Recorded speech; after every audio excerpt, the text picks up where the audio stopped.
What's going on, everybody? Hopefully, y'all can hear me. I don't know if y'all can. All right.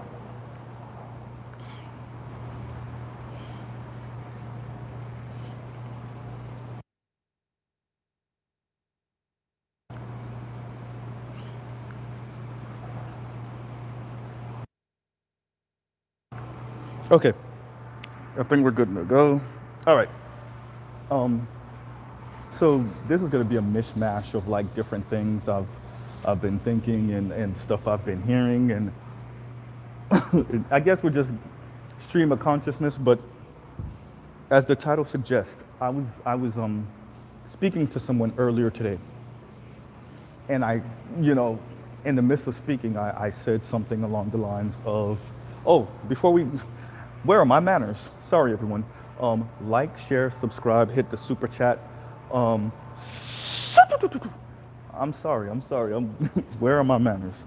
Okay, so I was speaking to someone earlier today, and we were speaking about the no voting, no effing, or no, I guess in this case, no Ving. Um, I'm considering whether I want to use profanity tonight. Let's see how it goes.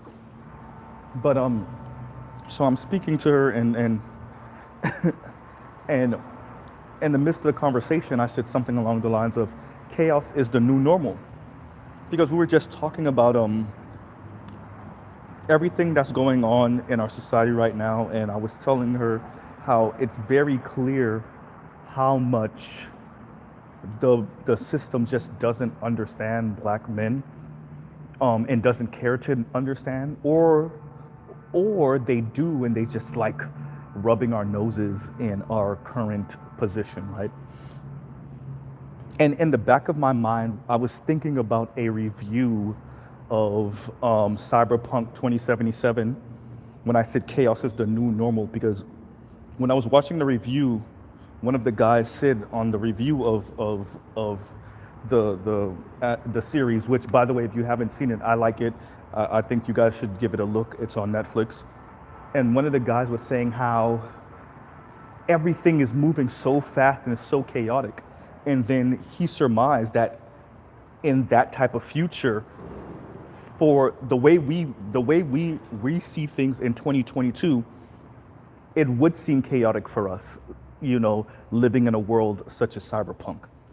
And so I guess that was playing in the back of my mind. And also what was playing in the back of my mind was Sarge Willie Pete's conversation, or well, his monologue about the gig economy, right? And I remember, and so I listened to that last night, and I actually wanted to do a live reviewing that, and I'm going to speak about that now too.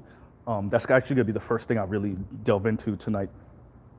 How chaos is the new normal, and Sarge Willie Pete did say some things I agree with, but I'm going to really go in on the things I disagree with.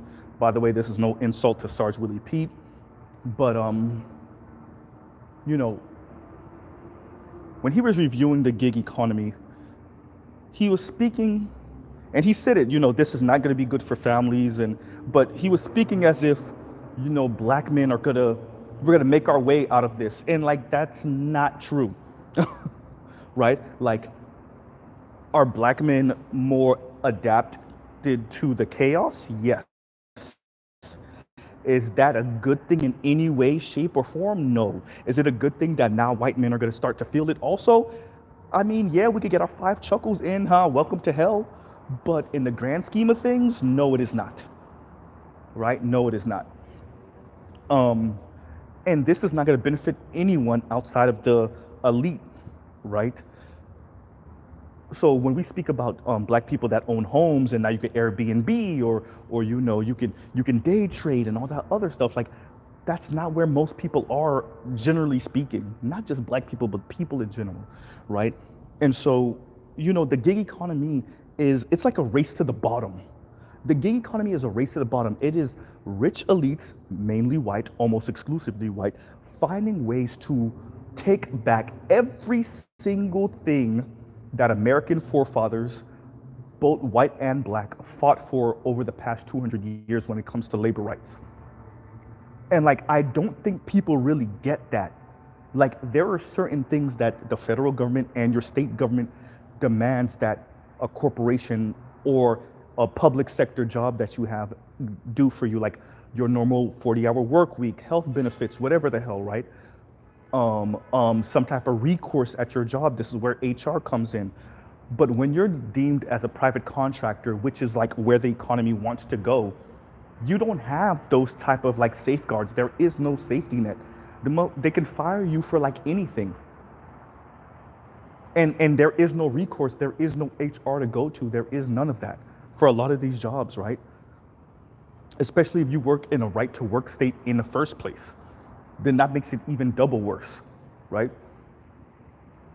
So, I mean, and it speaks to what I'm saying, where chaos is the new normal, where we think people working these insane hours and piecemealing different jobs together, or maybe even different careers together, or different, well, you know, we already had the conversation in the 90s that there really wasn't a big difference between job and career, but okay. But yeah, piecing together your career and then a little gig job because you're not getting paid enough, this is not like a positive thing in the least bit. And not enough of us are in a not enough of us are in the position to benefit off of the chaos. I think that's what I would say to Sarge Willie Pete. Not enough of us are in a good enough position to benefit from the chaos. And even for those of us that are, think about like, if you're any type of moral person, and I'm not trying to, you know, push some type of moral stick right now on this video, but think about what you're really saying, like, the chaos is beautiful, right? So like, perfect example, the CEO of Uber slipped up on an interview and said something along the lines of like, yeah, you know, so many people are, and I'm paraphrasing, but essentially, so many people are hurting, so many people are struggling, and that's perfect because that's good for our like our bottom line, right? And like, think about that,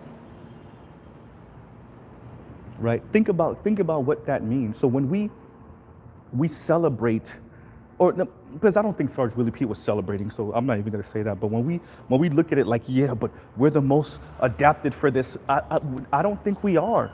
Or even if we are, let's make that argument. Even if we are, what does that mean to be like to be in the best position to deal with the bottom, right? So like, that's one of the issues that we're having.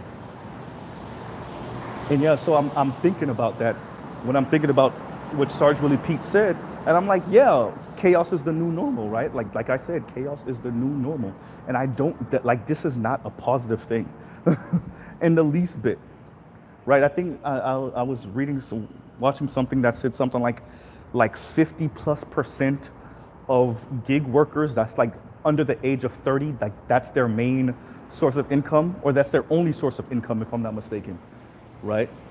So think about how chaotic that is for over 50% of the people that are doing gig jobs, for that to be either their main or only income source, right? You know, once again, like, share, subscribe, hit the super chat, especially if y'all like the conversation. And I will be reading super chat out loud. So yeah, I mean, so there's that. Then there's the no voting, no vucking, apparently. Okay. The disrespect of black men. So we had to get your booty out to the polls. We had Simone Sanders telling Uncle Luke to shut up. We had Tiffany Cross try to shame us while trying to claim that she's not trying to shame us into voting in a particular direction. It goes on forever. We had Ice Cube with the women from Queens and Cocktails. We have the therapists insulting us. We have the Roots articles, you know, insulting us. What black men are the what white supremacists of the black community, or however it was phrased. So you have that, and you know what's interesting about these type of things is, whenever somebody is insulting you or bullying you or coming at you, They don't count how many times they do that. It's you that's keeping keeping it listed, keeping it cataloged, right? You're the one who's keeping it on the books. Okay, well, today this person said this, today this person did that, today this person acted this way towards me. And so these people they don't realize like black men are keeping this list of like grievances, number one. Number two, they don't realize how fast the landscape has changed. They think we're still back in like '07, '08, pre-Obama or right during Obama's election. And number one. Number two, what's interesting about this chaos right now is that these people also have a short-sighted view of history. Black men have been voting at near to low double-digit numbers since the early 70s for the Republican Party, right? So somewhere around 8%, 9%, 12%, 13%, 14%, 15%, 16, 17, 20%, not 20, even 16% of black men have voted Republican in any given election since about 1973 or something. So these people are acting like this is something new, all because of the anomaly of Obama's election, right? So you get one or two times where black men will vote Republican only at a clip of maybe 5 or 6% compared to their usual 9 to 12 to 13%. And so now you're throwing a fit. And now black men are voting for the supposed oppressor as if Biden, and everything that he said and done against black people, black men specifically, over his 40 plus years in political office doesn't speak to him being an oppressor. This man was the architect of the '94 crime bill. And so voting for him is not voting for the oppressor. And yes, we understand that Trump was for the boys in New York being arrested and staying in jail, and even when they were found innocent, they must have done something. I think we should keep them in jail, right? So yes, we understand that. The Central Park brothers, but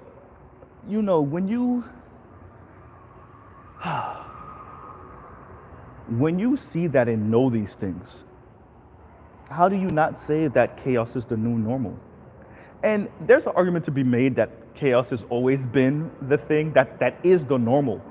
The normal is the chaos. There is no normal, right? There's windows of like less chaos, but chaos has always been the normal. I'm tempted to think about like the Crusades and like telling somebody chaos is the new normal during the Crusades, and a person telling me like, what? Like, bruh, the Christians just came through and ransacked everything. I'm like the one survivor from my town, right? Or vice versa. The Muslims came in and ransacked everything. I'm like the one survivor of my town. So there's an argument to be made that chaos has always been the normal. And it's just these glimpses of like, air quotes, civility that we've had throughout history. And we think that's the normal when it's really not. There's a conversation to be had about that. But like I was saying, the no voting, no vucking, as they say, as they said, better yet. What was also interesting about that is, everyone, get ready, Saucy Santana. Oh boy. Okay, let's think about this. Either you're purposely being insulting or you're that out of touch, and both of those are insulting. This is not about being homophobic, but it is to say, if you're going to attempt to appeal to black men sexually, even in Georgia, to have a flamboyantly gay black man with press-on acrylics that are like 3 or 4 inches long, and makeup and arched eyebrows, with what we consider traditionally feminine mannerisms, and not just feminine, hood feminine mannerisms, And to attempt to appeal to us saying no vucking, no voting, no vucking, and then also to put Trina, a person who is kind of still relevant, but not, they're not Cardi B, they're not Meg Thee Stallion, well, they're not even Lizzo, right? So like, and I'm saying that as a person, as say a South Florida native, excuse me, but as a South Florida native, um, that it just speaks to once again either sheer ignorance, or we will force you to do what we say. But this is a horrible attempt at it, right? This is a horrible attempt at it, and I don't know, I like this is what these people think they can get away with. They think they can get away with this. Ooh, I know. We will we're gonna make a commercial with Saucy Santana and Trina, and we're gonna advocate for black women not to have sex with these men if they don't vote. And we're also gonna, rap, sing, whatever the hell, to these black men and say, well, if you're not voting, you're not gonna have any sex. First of all, let's stop it. Like, that's not a thing. Black women are not gonna not have sex with black men. The black women that are having sex with black men are just, they're not gonna not have sex with black men because black men do not vote. That's number one. Number two, are you sure? You're assuming that these black men are gonna vote for you, right? So that's kind of a bold assumption, number two. And number three, the insult once again of having Saucy Santana. I understand, like, this is supposed to be for Georgia, and I get it, but Georgia is not Atlanta. Atlanta is in Georgia. Georgia is not in Atlanta.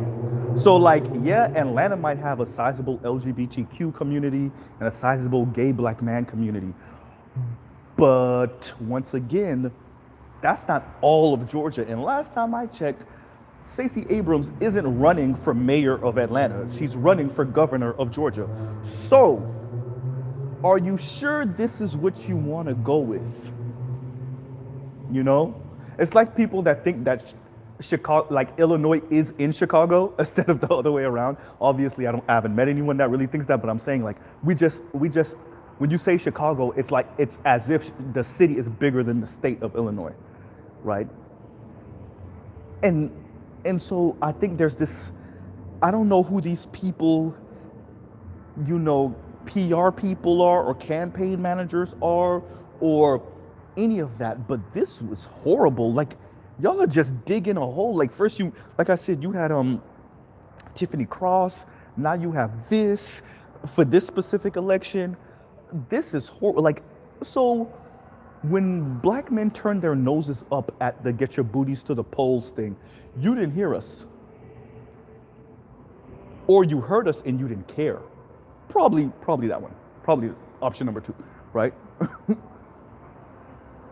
Probably the latter. You heard us, you just didn't care because you won. Because Biden won. What happens if Stacey Abrams loses? And I'm with some of the elders and some of the brothers in this space that's like, yeah, Stacey Abrams needs to lose, and we need to make a spectacle out of it to show them and to tell these people you can't keep on insulting us and trying to appeal to us in this weird way. No, like, y'all, for those of the people that know me, y'all know Mr. Z doesn't do the whole, well, y'all wouldn't do this to these people, and these people are different, but I gotta pull that card today. Y'all would never walk up to no Asians like this. Ever. Ever. Y'all would not walk up to the Jewish community like this. The South Asians, the Indians, the Sri Lankans, the Bangladeshis, y'all would never. Right? Y'all would never. But all of a sudden, it's okay to tell black men, no voting, no bucking? First of all, who are you? Right? Who are these people? You know? D. Scott has never known a black woman to turn down some good Some good P, we'll say, or some good D. I was good. I was thinking penis, but anyway, okay, D. Yeah, but yeah. So yeah, true. Especially not for no votes. Shout out to D. Scott. Especially not for no votes, right? So continuing. The Kanye West and White Lives Matter shirt. I know the brother Raj covered it earlier. I did not get to catch it, so I might be saying things, and I haven't followed the story too tough. Okay.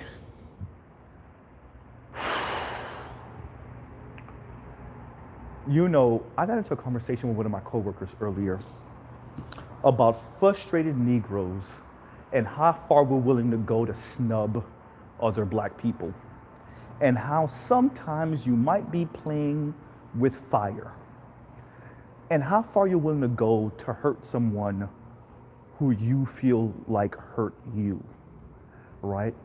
And some of the get back is crazy, right? Especially with black people, because there's always a white supremacist tool on the table that you can use to hurt another black person. Always. That's the one tool they will give you. They will give you a hammer to hit another nigga upside the head with. Oh, they'll do that, right? That's the one tool you always have access to. And it is frightening to know that a lot of why Kanye might be doing the things he's doing or saying the things he's saying is because of the black community looking at him sideways like, bro, are you okay?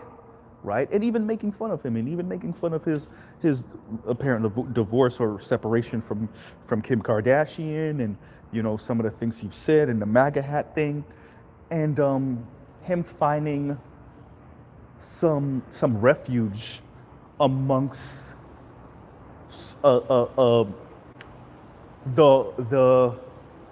Trigger the Libs group of black people and the Trigger the Libs group of white people, right? And like I said before, you have to be careful how far you're willing to go to snub someone, right? And this goes to the larger culture war thing. And once again, like, share, and subscribe. Hit the super chat. And like I said, this is going to much of the culture war. For me, for Mr. Z, much of the culture war is because we're working on this neoliberal project. The politicians and the corporations are in bed with each other, and so the average American isn't getting their needs met, definitely not getting their wants met, and so what's left on the table is the culture war. The one time that you do get what you're asking for is when what you're asking for aligns with what the elite are asking for. So now we're talking about 1%. We're not even talking about 20%. Really, we're talking about 0.1%, but that's way too far up. We're talking about 1%, right? So, and every once in a while when the top 20%, so the 1% functionaries ask for, that's when you as an average American, not just black or white, get what we're asking for, right? And it reminds me of, and rest in peace to Michael Brooks, a lefty, white dude. He passed away a few years ago, and him and some of his boys were reviewing Mark Cuban speaking about the pandemic, and speaking about how it kind of woke him up to the limitations of corporations, and how, like, there's nothing uber wealthy people or corporations could have done. This had to be government, right? Government had to handle COVID because the corporations just couldn't marshal the type of money. They didn't have the type of infrastructure. And he said this is the one time, like, he questioned all of that. Government needs to move out the way. It's all about big business thing, right? And it was interesting hearing Mark Cuban. Like, those of you that know, Mark Cuban's like the height of arrogance, right? Like, if arrogance had a face, it would be Mark Cuban's face. And to hear him say that, and the Michael Brooks and his brothers were like, they were laughing like, duh, we've been saying that. That's what we've been trying to say. But I guess because we weren't living through chaos or blatant chaos before COVID, it was easy for like these type of people to be like, oh, you lefties and you whatevers, you just need to shut up. Y'all don't know what y'all are talking about. We can do whatever the government can do. As a matter of fact, like we said, we can do better than the government. What did Reagan say? Some of the most frightening words or whatever it was the number of words is, my name is such and such and I'm here for the government or I work for the government is the most frightening words to hear in America. And clearly when COVID happened, that was out the window. But I'm saying all of that to say, once again, Kanye is aligning with these, I just want to trigger you people. And the culture war is coming from a place, like I said before. It's not that the institutions don't have an answer, right? It's that because we've been working on this profit motive or anything thing, which by the way ties right back into what I was speaking about earlier with the gig economy, because we lived through that era, these people don't want to slow the economy down a little bit and take care of your average American. So they're trying to throw your average American out in the wilderness, right? But you can have Americans think their biggest enemy is other Americans. And the culture wars cut across everything: sexuality, gender, race, class. And then social media has made this thing worse, right? Because many of us could get into our echo chambers and then regurgitate the same talking points and rhetoric to each other over and over again. And that's where we get our sense of like power. Our sense of power is snubbing the opposing group, right? Snubbing the ops, as Chicago niggas would say.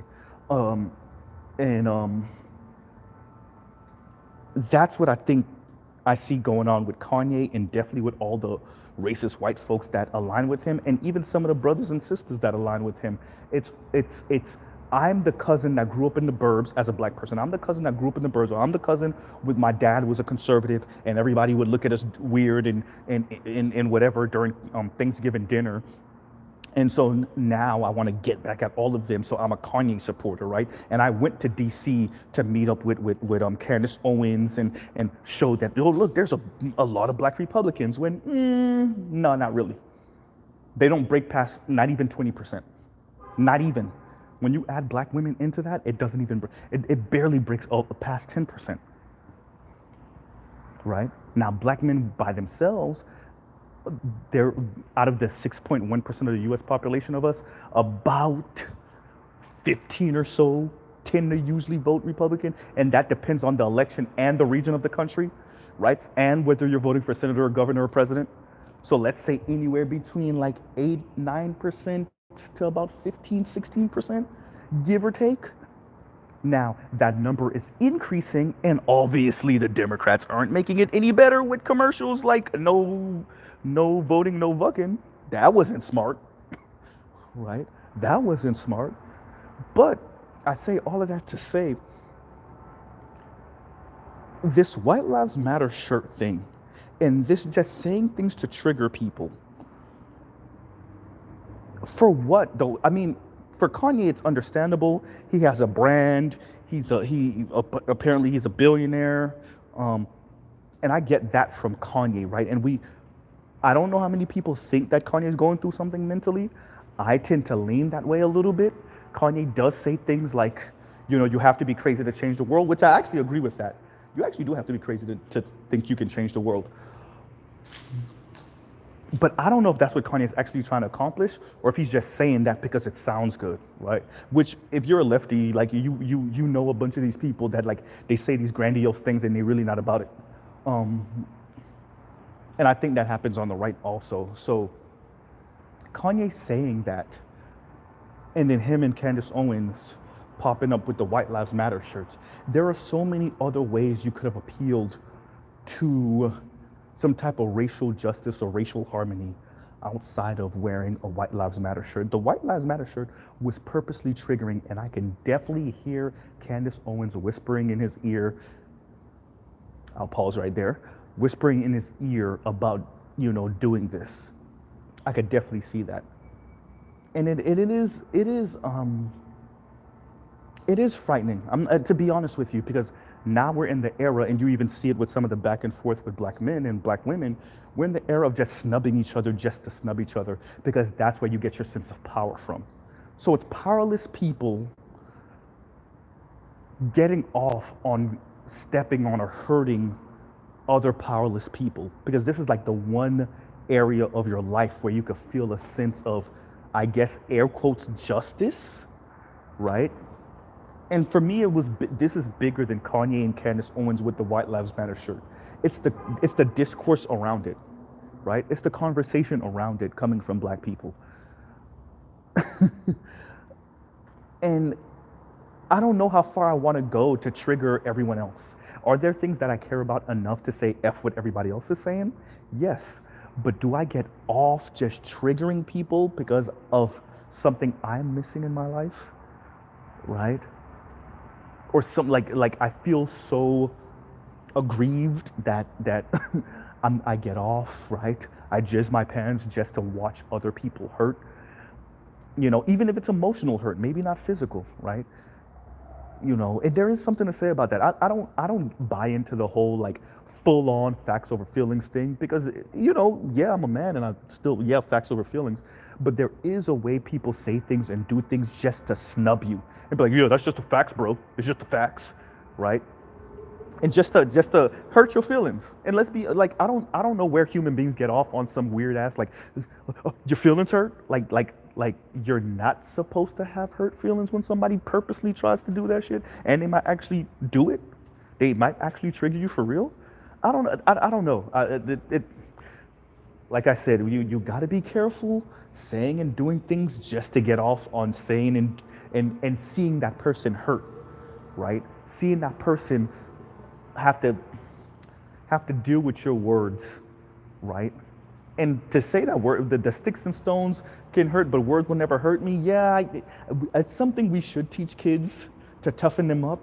But then when you become an adult, we got to be more realistic and be like, yeah, that's a bunch of crap. That's why a bunch of y'all be in therapy, because them words really did hurt. With your mom and your dad and your aunts and your uncles and your cousins and the dude or the girl that was bullying you in school. Yeah, you 30-something, 40-something years old still dealing with that, you know? Now, do I make excuses? No. Do you make excuses for that? No. But there is something about this snubbing, and I think that's what I'm getting at. I know I went off on a little ramble there, but the main focus of what I'm saying is there is something to be said about doing things just to snub the opposition, right? And I guess in an era, like I said, chaos is the new normal. In an era where chaos is the new normal, we get off on snubbing the opposition, especially when you're actually, for the most part, powerless socially, right? This is the one way you can like get at people, and this is the one way you can feel some power, especially on the interwebs, right? Is by saying and doing things, or your favorite influencer or celebrity says something or does something, and you defend them to the hilt. It's like defending the queen. God save the queen, right? It's like say like the people I saw somewhat defending Kanye and Candace Owens. First of all, do they need defending? Like, are we really trying to attack them? Are people really trying to punch them out in the streets? I don't think so. But secondly, you're getting off on this because you're getting off on watching other black people who you feel slighted by feel a certain way about this Kanye and Candace Owens stunt and the larger ramifications. And I think that's something we really miss. We're living through the era of these people trying to play down slavery by calling it forced migration and forced labor, right? And involuntary servitude and all these other things, all these euphemisms for just saying what it was: slavery, murder, rape, pillaging, destroying, psychologically destroying black people. And instead of you calling it what it is and letting people sit with the weight of that, and how that's echoed out, not just in American society, but across the world. Because white people getting away with that in America doing that, they took that crap outside, right? And there is a conversation to be had about things that white Americans do overseas and then bring them in, and then things they do here and then take that out, right? So in this environment where we're playing down slavery, in this environment where we're having a conversation about reparations, in this environment where we're telling black people no excuses. Look, these other groups of people come into this country in 1-2 generations. Look how much money they're making. Look how successful they are. You have Kanye and Kim saying white lives matter. You got Kanye, a couple of years ago, saying slavery was a choice. You have Candace Owens literally playing down the Holocaust.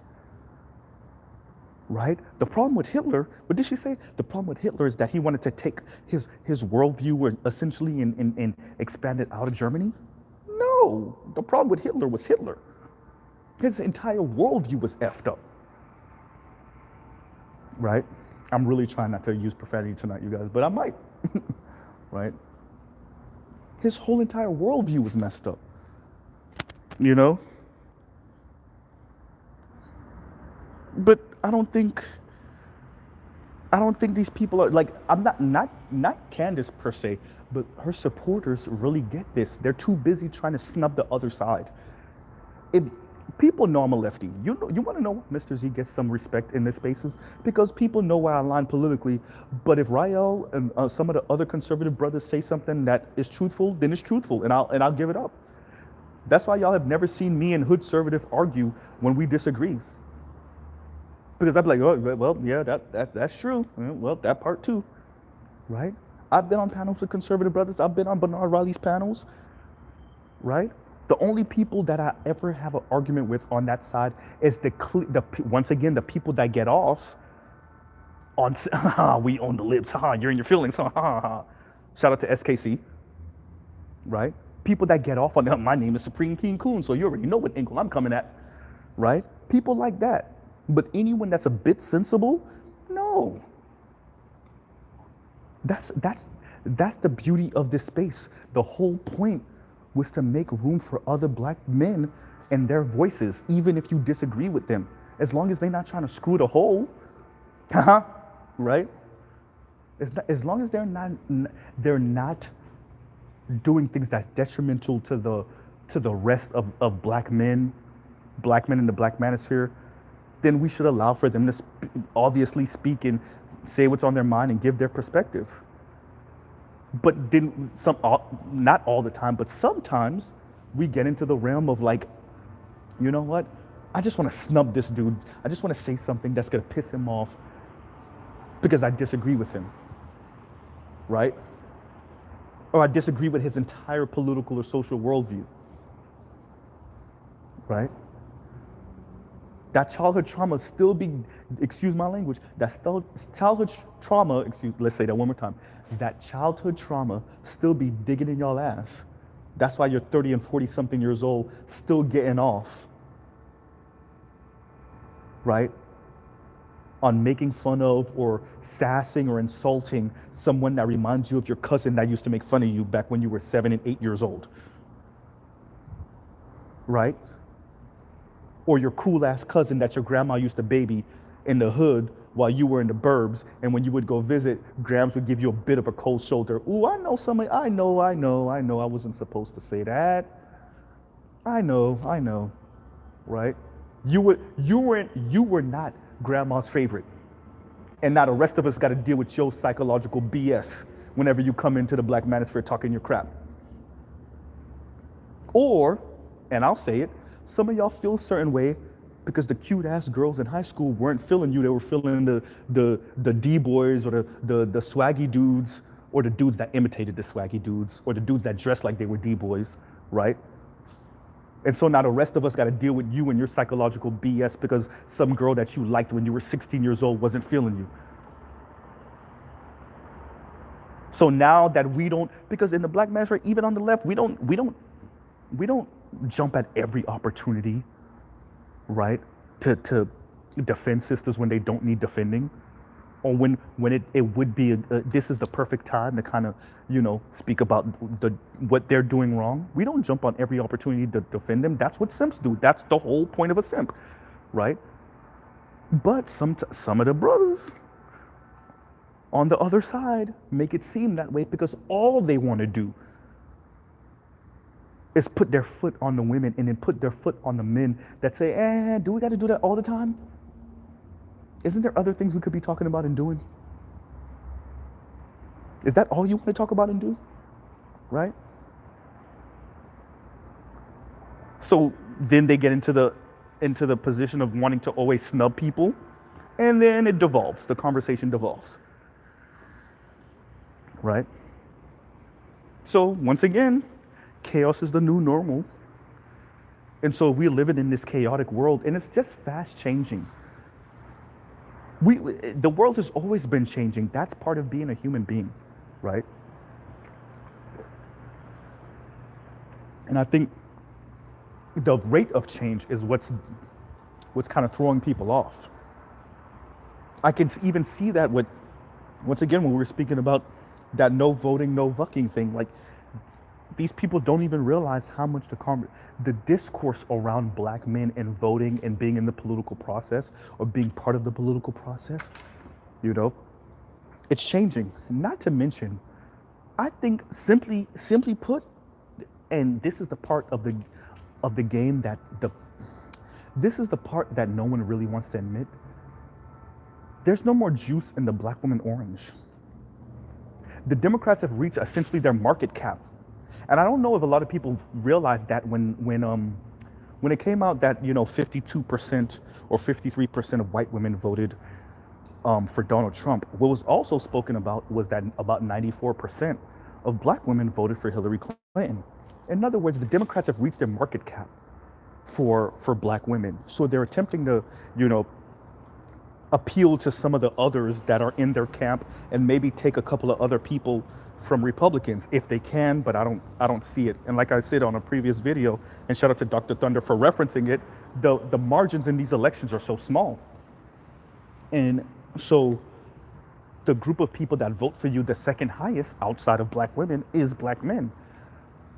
And so, and like I said on the video where I spoke about Tiffany Cross, the Democrats are, to appeal to black men, you're going to have to really truly give a good faith effort at appealing to black men. And that might mean taking a few crumbs off the table from other groups of people and giving them to black men, right? Or moving out of black men's way, which means you're probably gonna have to take a few crumbs off the table from other people and give them to black men, right? And I don't know if the Democrats are really ready to do that. So then shut up then. Then deal with black men not voting for you, staying home or voting third party, right? And excuse my background, y'all, right? Deal with the consequences of not appealing to black men in a way they want. Because when we realize the shaming tactics and all of that is just not gonna work. You're in a different era. You're in a different era. And I don't know how many, I don't think that these people really realize that. Because once again, the rate of change is happening so fast, right? The rate of change is happening so fast that these people really don't care. Or, sorry, said that wrong. The rate of change is happening so fast that these people don't realize how much the discourse has changed over the past 5 or 6 years. Definitely over the past decade. They truly do not know how to address men in general, black men specifically, because they've been propping up their daughters. Because like I said before, their daughters were way more pliable, easier to control. See, the new Matrix movie had it way backwards. They had it way backwards. You prop up the women because they're more pliable. That is why Morgan Stanley is salivating over all these single women, because they're like, oh, we're gonna make a killing off of all these single, unhappy, miserable women. They're gonna be buying all of our stuff because their husband isn't gonna tell them no because they don't have a husband. They're salivating. So no to the Wachowski brothers, I think their name is. No, y'all got it backwards. I guess y'all are the Wachowski sisters now. Yeah, y'all have it backwards. Right? Complete backwards. Aren't y'all like rich elite? Well, I guess y'all were dudes. Aren't y'all like a rich elite white people? Go talk to other rich elite white people and see which gender is more pliable. Y'all got it backwards. Well, y'all. Okay, I'm not even gonna go into that. That's too easy. Right? That's just too. I'm not even gonna go into that. But once again, when chaos is the new normal, and then what also chaos is the new normal shows us is that so many things are in flux and so many things are up in the air, right? That nobody really knows what to do anymore.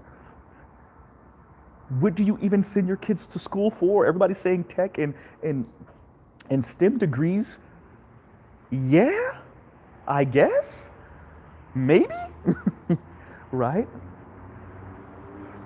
Because when who was I listening to? Somebody very, very notable. It wasn't Andrew Yang. It was someone else that I was listening to that's kind of in the know, and was like, there's so many jobs and career fields that are not here now, but will be here in the next 5, 10, 20 years, right?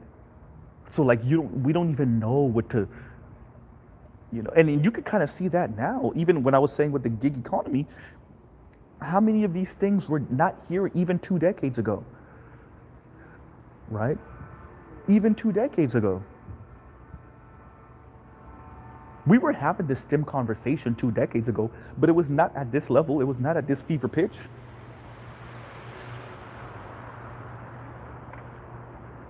Right? It was not at this level because we just weren't here. We were having this actually we were having a STEM conversation more than 2 decades ago. This is like 3, 4 decades old, really. But how many of these things were automated the way they are now? Right? It's just I don't know. When I say chaos is the new normal, I mean in just about every way. Everything from your intimate relationships. I mean, even your friendships. I was it you, D Scott? I think I said something. I said is one of the brothers that frequent my channel. It was either D Scott or Indigo or one of the other brothers, where I said, social media has allowed us to have more conversations with people from around the world than we do sometimes with our own like in real life IRL friends and family. Right? And I think it was either Indigo Flow or D Scott that said shit. Like, I haven't spoken to some of my friends or family in how long, but I frequent you guys every day. And I think in that era, in that space, better yet, not era, in this time, that is changing the landscape. Y'all realize we are having conversations with people. Shout out to the brother Hot Sauce. We're having conversations with people in China, damn near daily, but we have family members that live 30 minutes away, 20 minutes away, that we haven't seen in how many months? Right? You realize like that's a thing? That we have conversations with people, and depending on whether these people show themselves, they show their face on camera, there are people in these spaces. I mean, Bernard Riley has a 5-day-a-week show, at least. You see Bernard Riley like pretty much more often than you see your own father, your own uncle, right? So that speaks to kind of how this technology is just upturning everything, and there is going to be a new normal, and I wonder how chaotic that new normal is going to be. And when the reviewer of the movie, the series, Cyberpunk 2077 was speaking, and he was speaking about how chaotic it was. And he's not the one who came. I really was the one who came up with the chaos is the new normal. And when I say came up with, I'm almost certain somebody said that before. I'm just saying, I didn't get that from him. But when he was speaking about the chaos or the how rapid things were moving in the series, I thought about Ready Player One. I thought about some of these animes that I think Nameless gave me the name of them before, but the ones that kind of show people entering kind of that Ready Player One realm, right? There's an anime series for that. There's a particular name for those type of animes where they live in virtual reality, and how fast paced a lot of those things are. But I think Cyberpunk really captures it, right? Cyberpunk really captures how how fast these things are, right? And obviously these people have implants and all type of body modifications. I mean, some of the people sisters, have body modifications also. Oops, but these are more of enhancements, right? But that rate of change is causing chaos, and I think like that's why I like to big up definitely BGS and Black Uru, and it was something Black Uru said months ago, and he said this on Roger's show, I want to say, where it was something along the lines of like, I think he said something like young people or something like that really don't understand how different the world looked from 1970 to 1980. Like how much change happened between 1970 and 1980. And like I'm thinking about that, and as a millennial, a mid 30s millennial, I think that about Gen Z, right? Some of the younger of Gen Z, but or the 20-year-olds and the 18 and 17 they really don't know. Excuse me. They really don't know how different the world was before Facebook and MySpace and Instagram, right? I was old enough to see these things come in. I was born in a world pre that, and up until I was about 12, 13 years old, definitely before I was 15, 16 years old, there's a pre more accessible social media, and we're talking about when social media really started being accessible on your cell phone, right? There's pre-social media on your cell phone, and then there's post-social media on your cell phone. There's internet porn on your cell phone, and there's post-internet porn on your cell phone, right? The conversation and just the discourse has completely changed pre-Twitter, post-Twitter, right? And it's interesting to see these young people interacting with this technology, because to me, it does come off a bit chaotic, right? I remember listening to a real life message, because I'm trying to be a little bit ambiguous with this, and it was a young lady. She left a message on another young lady's phone, and she literally mentioned all of the social media trends that Black women were on. And I don't think she did that on purpose. She literally, and it was all like, encouraging language, right?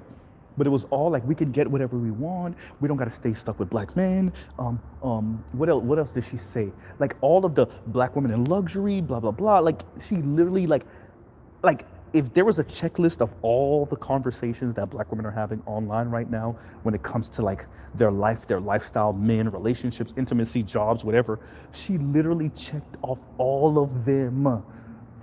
And I guarantee you that if y'all were to have conversations with some of your daughters that are in their late teens, or some of your daughters and nieces and whatever in their early 20s, I promise you would be similar. I promise you it would be, right?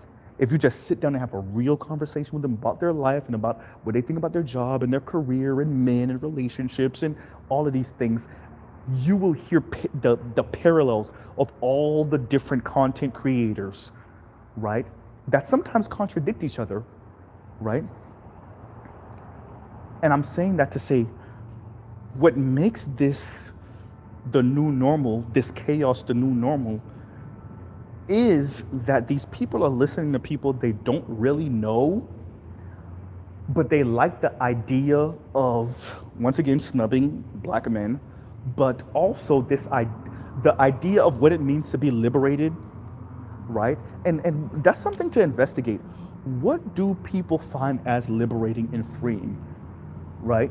And you see this oftentimes with some of these, pro-America type of weird commercials that make it seem like if you're buying a F-150 or a Dodge Ram truck or a Silverado, you're freeing yourself or something. Is something liberating. They got the eagle, the bald eagle in the background. Top those just corny commercials, just ridiculously corny commercials. And there's something to be said about what people think is liberating to them and freeing, right? And how do you engage with that, right? And so tying that to what I was saying with the young lady, what I found chaotic about that is her listing off everything, and I knew where she, like, because I frequent these things, I knew where she was getting what she's saying from, like the specific content creators, where she was getting it from, right? And I'm listening to this message, and I'm like, oh, this is where we are now. I know exactly where she got that from, right? And that's why I tell everyone to, like, it's not enough to try to see whether your kids are watching, adult content at a young age, some of this explicit stuff at a young age. Your children are also engaging with adult conversations at a young age, or like conversation, even if they're young adults, conversations that are beyond them. So even if your child, even if your 19, 20-year-old daughter is going to college, but she's staying with you, you'll be surprised what she subscribed to, right? On her TikTok, on her IG, on her Instagram, on her, I said IG and Instagram, right? But on her YouTube, you'll be surprised, right? It is frightening. It is very frightening to see what these are listening to and what they're watching, right? Speaking to we got Nameless in here. Let me see if I could. Nameless, what's that anime series that you were telling me about? You said it to me one time, right? Oh yeah, like, share, subscribe, hit the super chat, everyone. That was such a vague question, Nameless. My apologies. The anime series of the people that live in virtual reality, or that, like, engage in virtual reality, right? What's that anime series called? But yeah. And shout out to everyone. I'm gonna read some of you guys' comments in a little bit. I guess Nameless is out of here. Let me see if he said it already. I just missed it. Let's see. And thank you everyone for being in here. Thank you very much. Thank you. Yeah, like the Sword Art Online type of stuff, and like kind of what was going on in Ready Player One. There's a whole series of animes that engage in that, right? Like the virtual reality type of animes. I think there's a name for it, but yeah. But what I was saying is, like, that is chaos is the new normal, and it's weird. I mean, like I said, like, we literally have black people trying to really convince other black people how much slavery was not that serious. Like that's chaotic to me. That's insane to me. We really have black people mad at other black people for talking about Jim Crow and redlining and, like, right? And, like, the Reagan era and cops breaking through your door and, like, planting drugs on you so that they could throw you in prison or kill you, right? Right? Like, we got black people literally telling other black people no excuses for that shit. Right? We have. Let me bring it back so we can think about what I'm about to say, because I want to say this slow. so that it could really hit. We have black activists and black entertainers who are billionaires or close to being billionaires, who are not necessarily advocating for black people, but are going out of their way to tell you, number one, white lives matter. Number two, slavery was a choice. Number three, Hitler's biggest problem is that he wanted to expand out of Germany with this worldview that he had.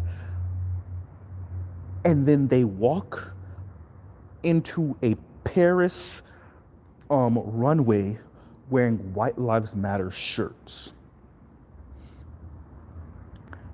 That is the era we're living in.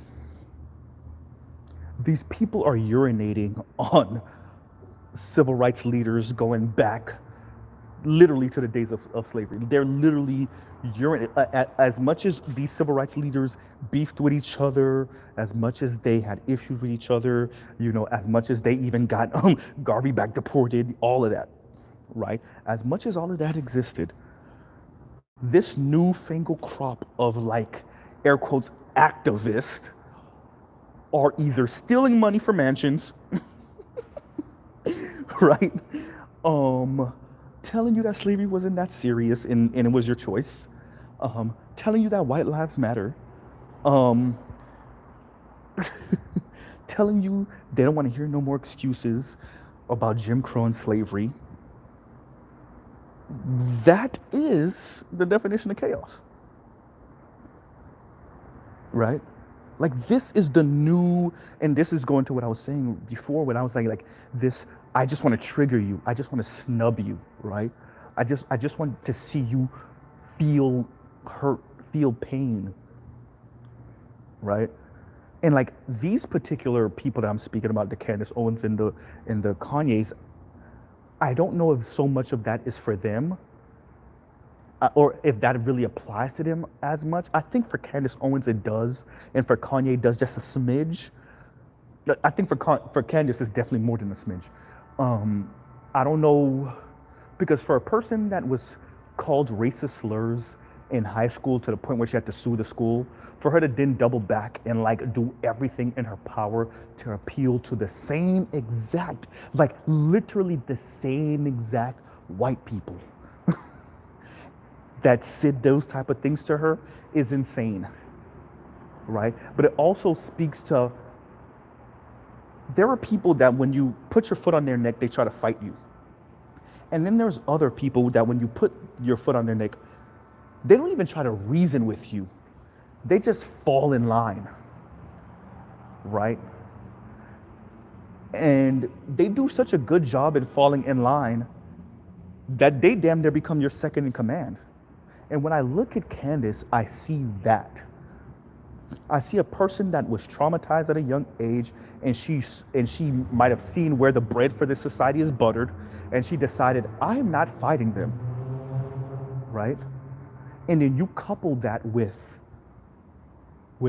her saying disparaging things about Trump in the beginning, and then later on reneging on all of that because there was money to be had with flipping sides, and voila. And I think the same thing. I think Kanye was always a little bit out of his rocker, but that's what made him genius. And don't get it twisted, Kanye is a musical genius. He is a musical genius.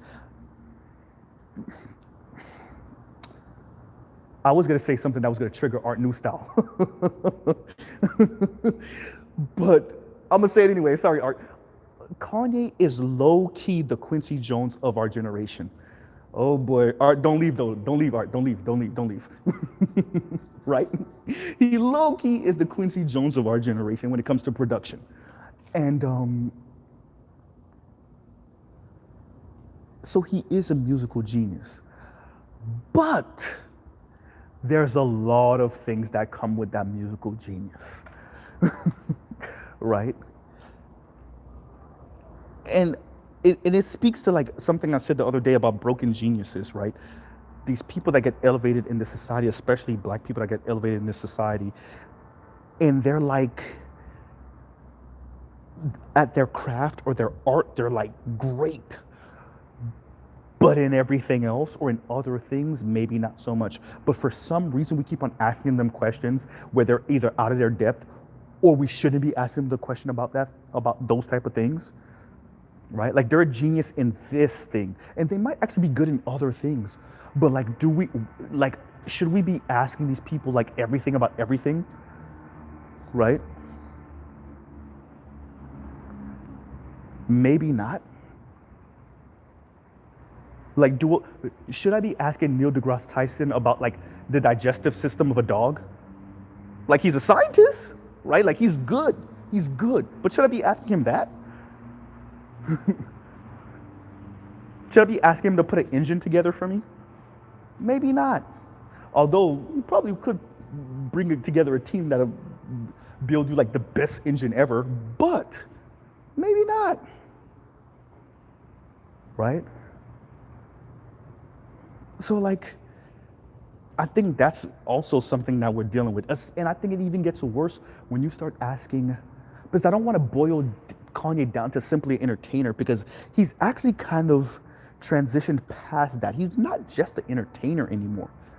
He's bigger than that now, right? But it's still like, you know? Let's see what we got here.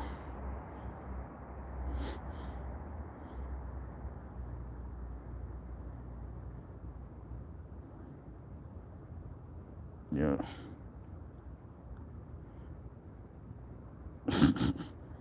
I'm about to read some of you guys' comments in a minute. Just trying to get the rest of these thoughts out. But yeah, tell me what y'all think about the chaos is the new normal thing. For me, it is. The chaos is the new normal thing. That like, I don't know. It's and there's so many other things. I'm just thinking, like, you guys know I'm a car guy. And even the car industry is insane. Look, I'm gonna go on I'm probably gonna lose some subscribers. I'm gonna go on like a little car rant for like the next 5 or so minutes. Let me just do this. Shout out to all my petrol heads. Even the car industry, like y'all don't understand how lucky I got getting the Z, especially for the price I got it at. Mainly because it's an automatic. I know it's not a 5-speed, but I do have a 5-speed for it.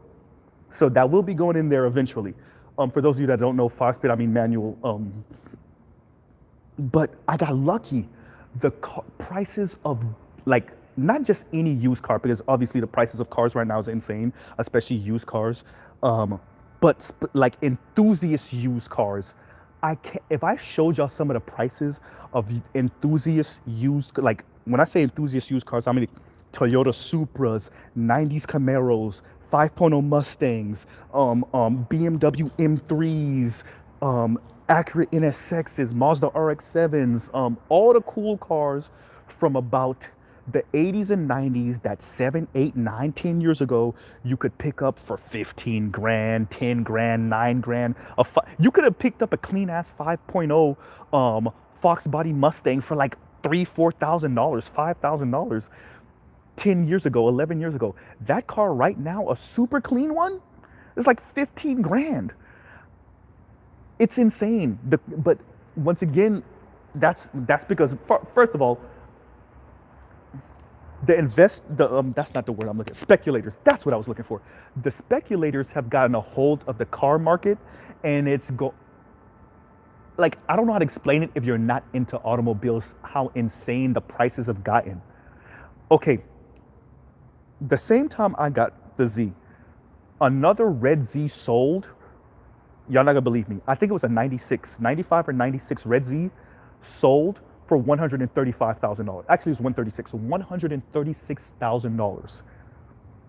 Their Toyota Supra selling right now consistently for $100,000+. Yes, the Fast and Furious orange Toyota Supra, obviously that doesn't look exactly like that, but like consistently there are Toyota Supras selling anywhere from $60,000 to $150,000 consistently right now.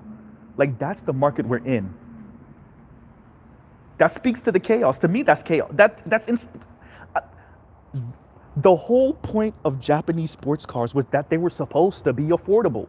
They weren't the Germans. The Germans are too damn expensive. They make you pay per liter and per horsepower. The Germans charge you way too much per per horsepower. That's why people are buying freaking 392, or y'all know them as the scat packs, because you get almost 500 horsepower for like 40 something thousand dollars.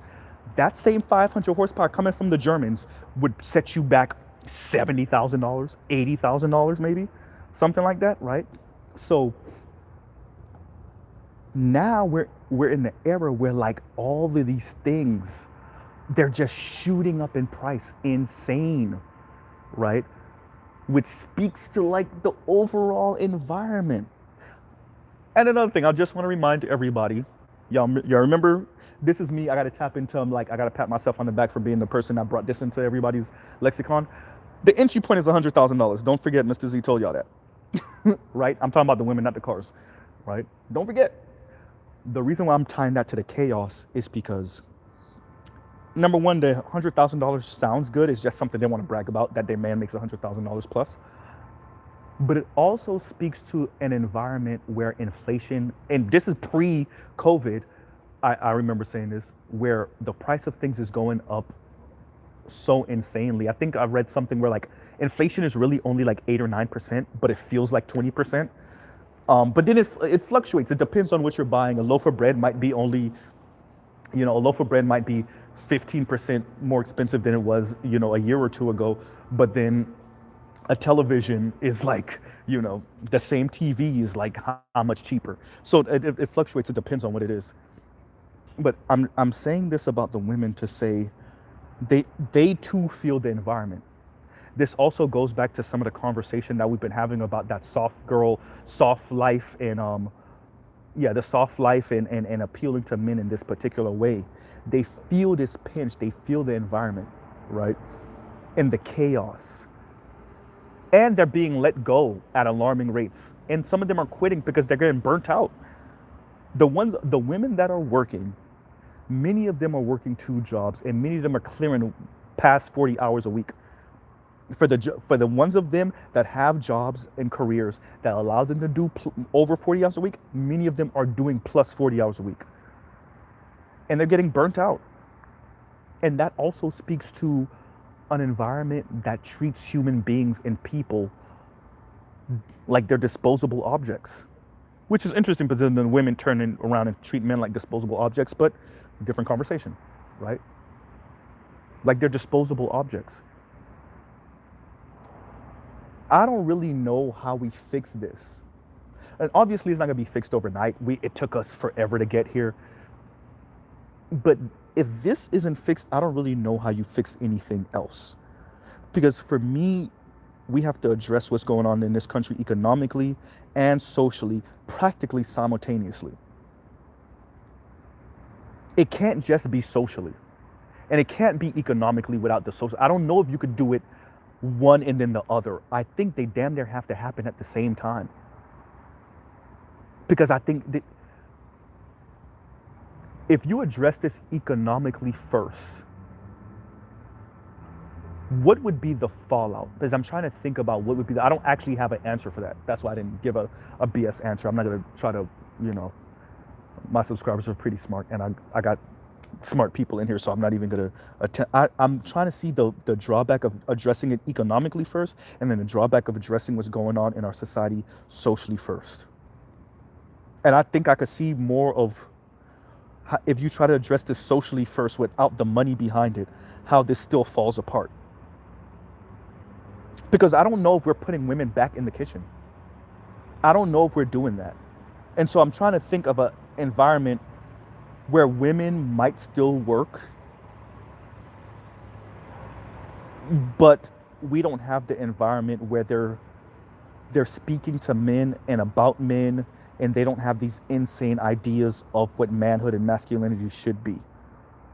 I think that's what I'm trying to square, right? Because for me,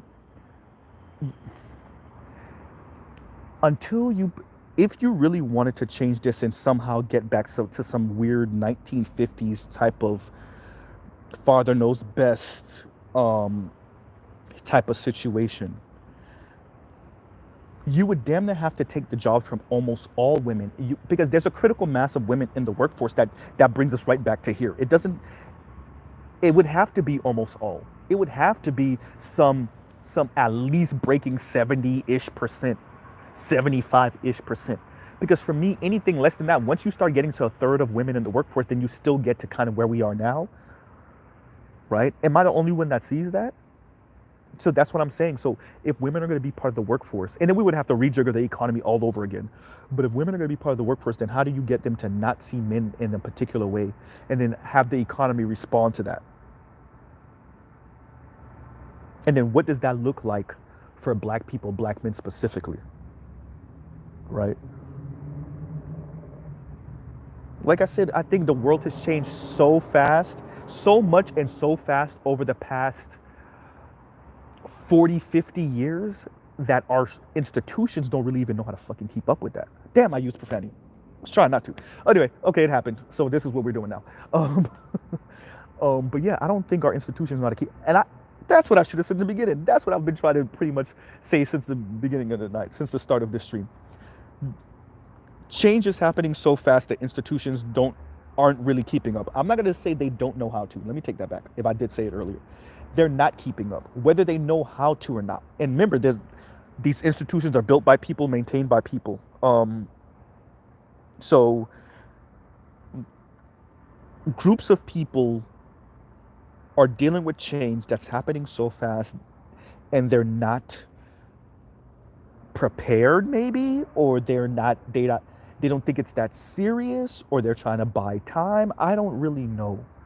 I even think that's how we get into the conversation of universal basic income. I think that's how we get into the conversation of when we start talking about automation, when we start talking about sex dolls, when we start talking about like I said earlier, the Morgan Stanley report about women being single. When you start hearing about how many percent of young men haven't had sex, in a year plus, and women that haven't had sex in 2 and 5 years plus, because the rate of change is happening so fast. I don't know if we have the institutions to keep up with it. And if we do, how do you rejigger them to work for as many people as humanly possible? It's never going to work for all, but as many people as humanly possible, right? And in this kind of window of like not knowing between the old normal and the new normal, I think this is the window where I say chaos is the new normal. So I think I just summed up everything I've been trying to say for however long I've been here in just the past 3 minutes, right? So it's this window in between the old normal and the new normal is this chaos is the new normal. And like we're all running around with our hairs on fire, including people like me that are bald, right? Because we don't really know what post whatever the new normal is going to be looks like, and some of the old ways aren't working.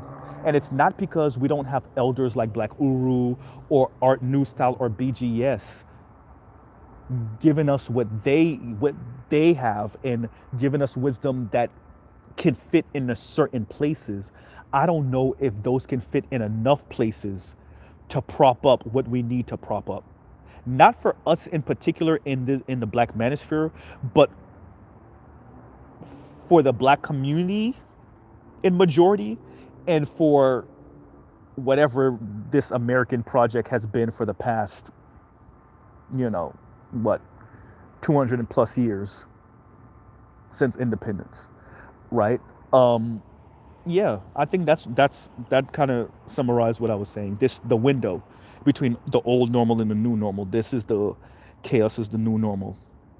And that ties me back to what I was saying earlier about how the brother Sergeant Willie Pete was speaking about the gig economy. This ties me back to no voting, no vucking. This ties me back to the White Lives Matter shirts, all of that, right? Even the conversation that I just spilled out about car stuff and these car prices is the chaos, because I just, yeah.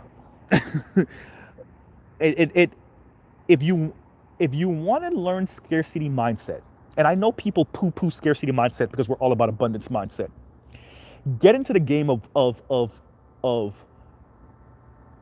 right now German and Japanese, I said Japanese, excuse me, German and Japanese enthusiast car market. For all of the people that say abundance mindset, abundance mindset, abundance mindset, get into the, start watching the prices and find out how many cars of whatever car it is, a rare ass BMW M3, a 300ZX like what I got, a Nissan GTR, whichever one, the 32, the 33, the 34. Start paying attention to the prices of those and find out how many of them were produced. If you really think it's all about this abundance mindset, if you just change your mindset and you know everything, nah.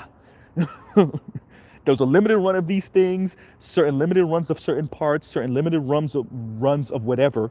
And if you don't get it, then you don't get it, right? Once the price starts moving too high, then you just not gonna be able to touch it. And that has helped to teach me some of this idea of like sometimes you have to have some what's the word I'm looking for? Some urgency about yourself. Because you will miss something and that window's closed, period. Or at least for you, that window's closed, right? And like I'm watching a couple of friends that are also car enthusiasts like me kind of deal with that, like because we all have that one car that we want, right? And that one car that they want, there's no, it's not that it's impossible for them to get it, it's just so far outside of their reach now, and it was way easier maybe 10 years ago, right? 10, 12 years ago, right? And it just sucks. But let me start reading you guys' comments. I started ranting about cars again. I'm sorry. Let me see what we got.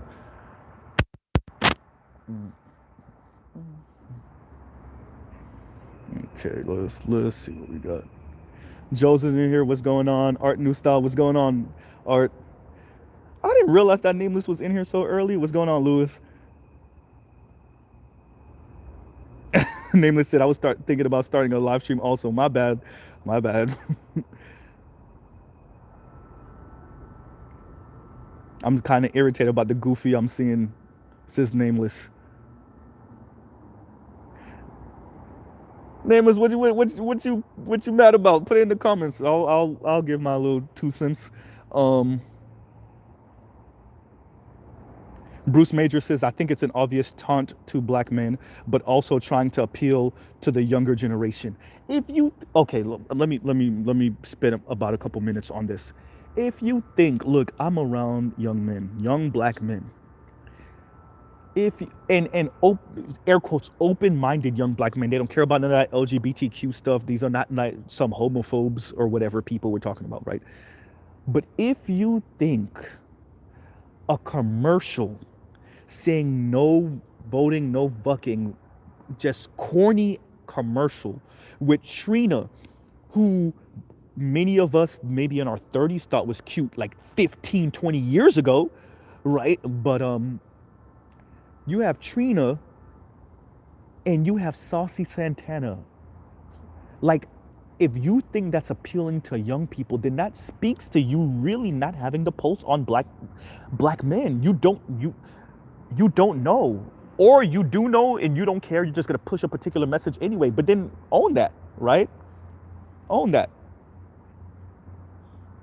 What's going on, Detroit? What's going on, TTT? Rogish, what's up? Shrub Bentley, what's going on? Yes, Joes, they're trying to convince young people to vote with the saucy dude. Yes. Yes. Weird, bro. They had this, let me say this again. They had a heavy-set brother with 3 or 4 inch acrylic nails and arched eyebrows talking about no voting, no vucking. I'm whatever y'all want to say about respectability politics, whatever y'all want to say about Mr. Z sounding homophobic, whatever. I'm saying where black men stand currently, even in the state of Georgia, I don't see how that's appealing.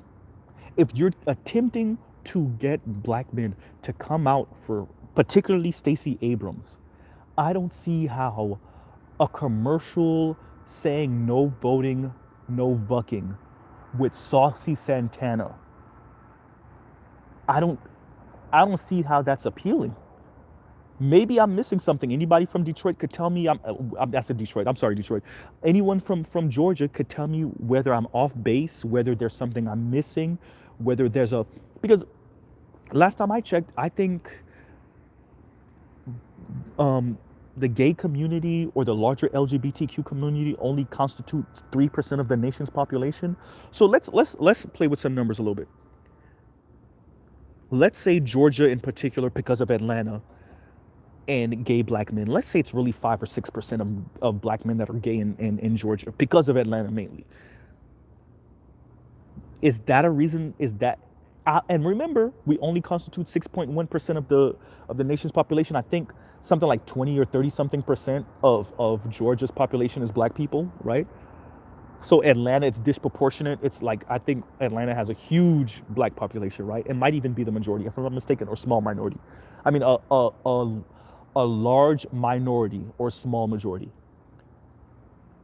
Is the LGBTQ population in Georgia, particularly black gay men, large enough to justify Saucy Santana being in that commercial? That's the question. And that's not me trying to be homophobic. It's me saying if you're going to try to appeal to black men, then you need to know black men. And and if only 6% or 7%, let's say, of Georgia's black male population is gay, is that a reason to put Saucy Santana in this commercial? I'm being very deliberate in how I'm saying these things, right? Detroit said 2%. I don't know what that's an answer to.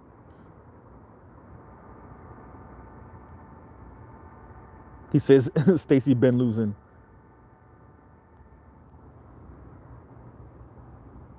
Rogan said, whatever that community is, it ain't representing nothing in this camp, Kemosabe. Right? Trell Bentley said, trigger the niggas. I'm telling you, we're in the era of like people getting off triggering people and purposely being offensive, right? And like I saw that a lot when I used to engage with some of these white racists on social media. They would say things and like they would be like, man, it's just the facts, bro, right? And like I've even seen that in my real life. Like, it's just the facts, bro. And it's like, first of all, no, it's not. A lot of it actually, no, it's not. But even when it is, you're saying what you're saying, especially in the tone of voice, in the tone you're saying it in, to get off on seeing that person triggered, right? And like, I don't know if that's, yeah, that's just loser talk to me. Okay, that's what Detroit is trying to say. She's been losing to the Republicans by 2%, and most of them are black women that voted for Stacey Abrams. Yeah. Yep. Rogish asks, Z, why does it seem that there is much difficulty in getting cats to consciously create culture as a countermeasure? Because, well, okay, this is my estimation. I don't want to say it like a concrete thing, but for me, I think that we've been told to poo-poo. Some of us brothers that are a little bit more cerebral have been told to poo-poo culture um, for the past few decades. We've been told that it's money over everything, which, to a certain degree, yes, that's true.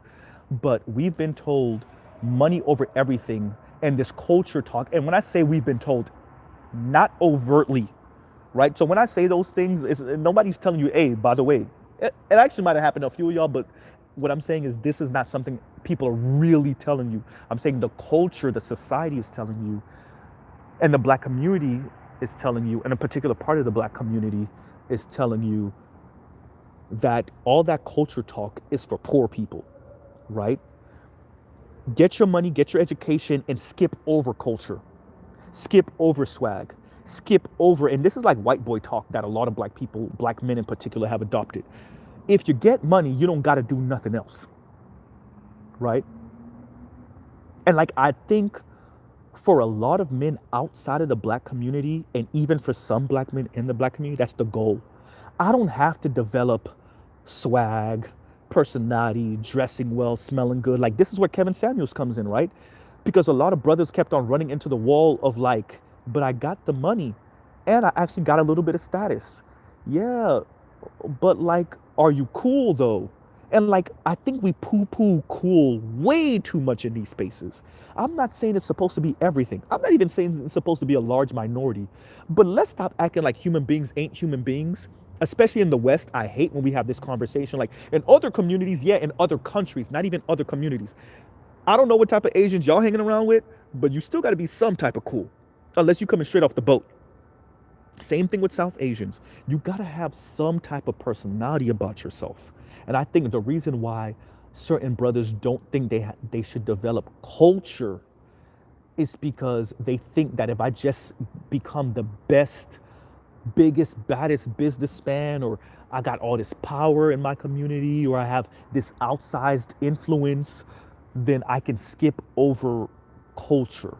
Or me and the other men like me would develop a culture and then everybody has to follow it. And this culture will be a stale, sterile, money's number, show me your books culture. And I think we're too late for that in the West, not even just in the black community, in the West. So I think we've been told, like, especially if you're an intelligent, well put together, upwardly mobile man, black man, then culture is, and this talk of culture and this talk of swag and this talk of personality and this talk of of being charismatic is for the poor Negroes, right? I know I just rambled on about that, but yeah. Nameless says, if you don't know you are under attack, why would you defend yourself? Yeah, yeah. Or you play down the attack, right? This is where you get the we are our own worst enemy talk, you know?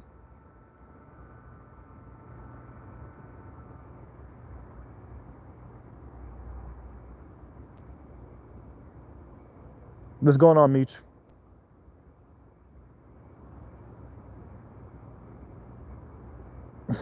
Jamel said, Jamil, I'm sorry, I'm sorry, Jamil. I keep on saying Jamel, and I really don't want to associate you with Jamel Hill, right? So Jamil says the wolves are salivating at the sight of the sheep kicking out all the sheepdogs.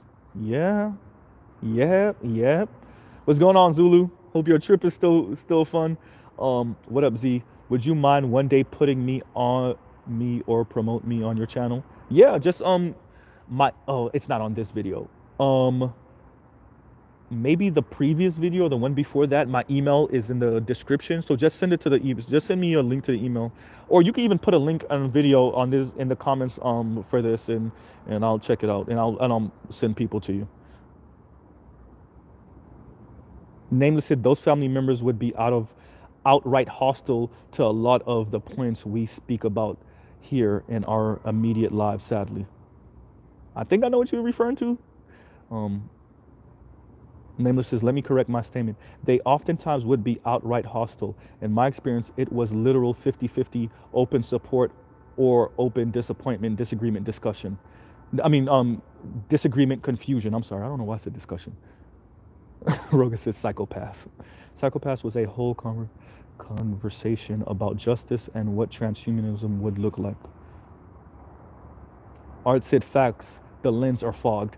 Thank you, Art. I like it when my doctors agree with me. It lets me know I'm doing something right. Jamil says, see, I pronounced it right this time. Jamil says, if the trap still catches a majority of the mice, are even upgrading the machine? Are you even upgrading the machine? I'm sorry. Yeah, you're right. You're right. There's no point in changing it if it's still working. Okay, Harold George, thank you. Isekai is the genre. Yes, yes. I'm gonna try to remember that. Isekai. Am I pronouncing that right? Harold George and Nameless.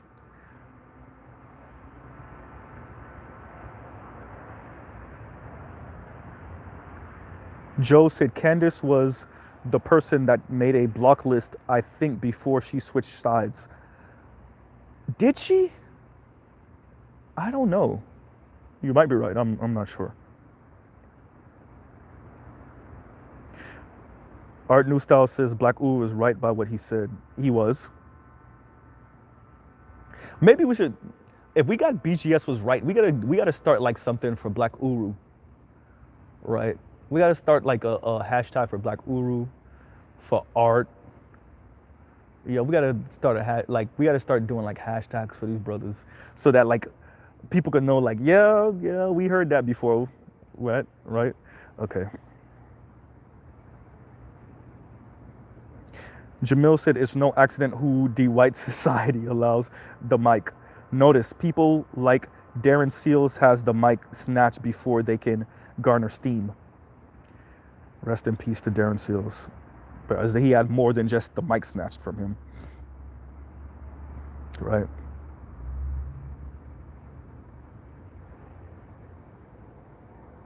Chaos Reign said chaos is the order in which we live in today, Mr. Z. That is true.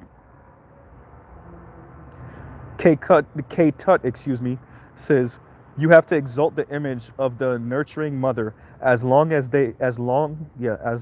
they continue to promote the notion of the boss woman as being the epitome of womanhood, they will never be fulfilled. Yeah. I don't know, I agree with you on that. I think we're in the era where like these people there is no satisfying them. They will never be content. I think we set the bar for that way too damn high. And a lot of the things that we told them would make them happy contradict with other things. I agree with that. I really do agree with that. TJ Hanna says, Trina was the gal in 2000 when I was in my 20s. Now I'm almost 50 and they have her out there with a young dude with a glam team. No standard black man. They passed us. They're shooting for the zesty market. The zesty market isn't large enough, though. That's the thing. The zesty market is not long enough. I mean, I said long enough. Pause. Y'all get your 5 chuckles in. The zesty market isn't large enough. Pause on that, too. It's not. It's not. There's not enough of those dudes. There's not. Right? So let's double it. Let's say it's because it's supposed to be like 3.5% of like LGBTQ in the country. So if I want to be extra generous plus some, let's say it's 6 or 7% of the black community, right? 6 or 7% of black men, which are only 6.1% of the nation. So out of that 6.1, 7% are LGBTQ. That's not enough. I mean, but once again, we're playing with small margins, right? So I get that part. But I still don't think that's enough. I just think they're trying to associate blackness with LGBTQ. I think you can't appeal. We have done such a great job at showing black men as being monsters in this nation that for us to give them any humanity, we have to give them an asterisk. So you can't just be a black man. You have to be a trans black man. You have to be, or transitioning black man. You have to be a gay black man. You have to be a black man that like is conciliatory to black women's talking points. So you're pretty much an intersectional feminist black man. There has to be an asterisk next to you as a black man. You can't just be a stand-up, 10 toes down, straight cisgender, blah, blah, blah, black man, straight black man, essentially is what I'm saying, right? You just can't be. Yeah. GC says, I just can't wait to hear the anchor at black men when she loses. You know that's good. Bro, you know. Tiffany Cross, her hair is going to fly off her head. It's going to be beautiful. Having sauce still remains high. You still have it when your finances is blocked. True. Hollywood and New York owns culture. Money over everything. Oh, I'm sorry. Tom Robbins said Hollywood and New York owns culture. Thank you for the $10 super chat, Tom Robbins. Hopefully you're still here to hear that. Thank you, brother. Thank you very much. Throw ARC in there. ARC. Throw ARC. Yeah, right.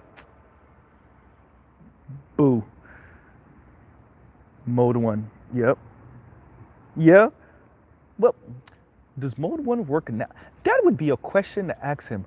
Does mode 1 work now with this current environment? Harold George said, say it like Isekai. Okay, Isekai. Okay. Thank you, Harold George. Isekai. GC says, thing is, they don't even take account actual numbers into account. They are once again overestimating the importance of social media support. And so that was the conversation. Y'all know I worked for the Florida Democratic Party. So when Bernie lost, we had that conversation of how many young people claimed to support him on social media, and then he lost. Now, here's the flip side. And Black Uru already know where I'm going with this. That is before we really found out how much the Hillary campaign was doing in the Democratic Party. So for those of you that don't know, Hillary campaign funded the DNC. So she pretty much owned the DNC in the 2016 election. The DNC was hemorrhaging money. And so when Hillary Clinton came in with the Clinton campaign, this is at which they got that money, allegedly. So let me, spare my ass. Allegedly, they got that money from the Clinton Foundation. Allegedly. Once again, allegedly. They got that money from the Clinton Foundation. And so when they came in, they pretty much owned the DNC, the Democratic National Committee or whatever. They owned it. And so that's how they were able to sabotage Bernie. You're going to go with Bernie even though he has the support of the young people, even though the young people aren't going to come out and vote for him in the same numbers, enough of them are going to come out, and it is going to cause an issue. But are you going to support the person with the steam behind them, or are you going to support the person with the money? And the DNC decided to support the person with the money. Clearly. Right? 6 years later. Anyway, but you're right about the social media support. You're right about the social media. There's a lot of these people, they won't get up off their butt to do anything, right? But they will support on social media, and they will be loud on social media. What else we got?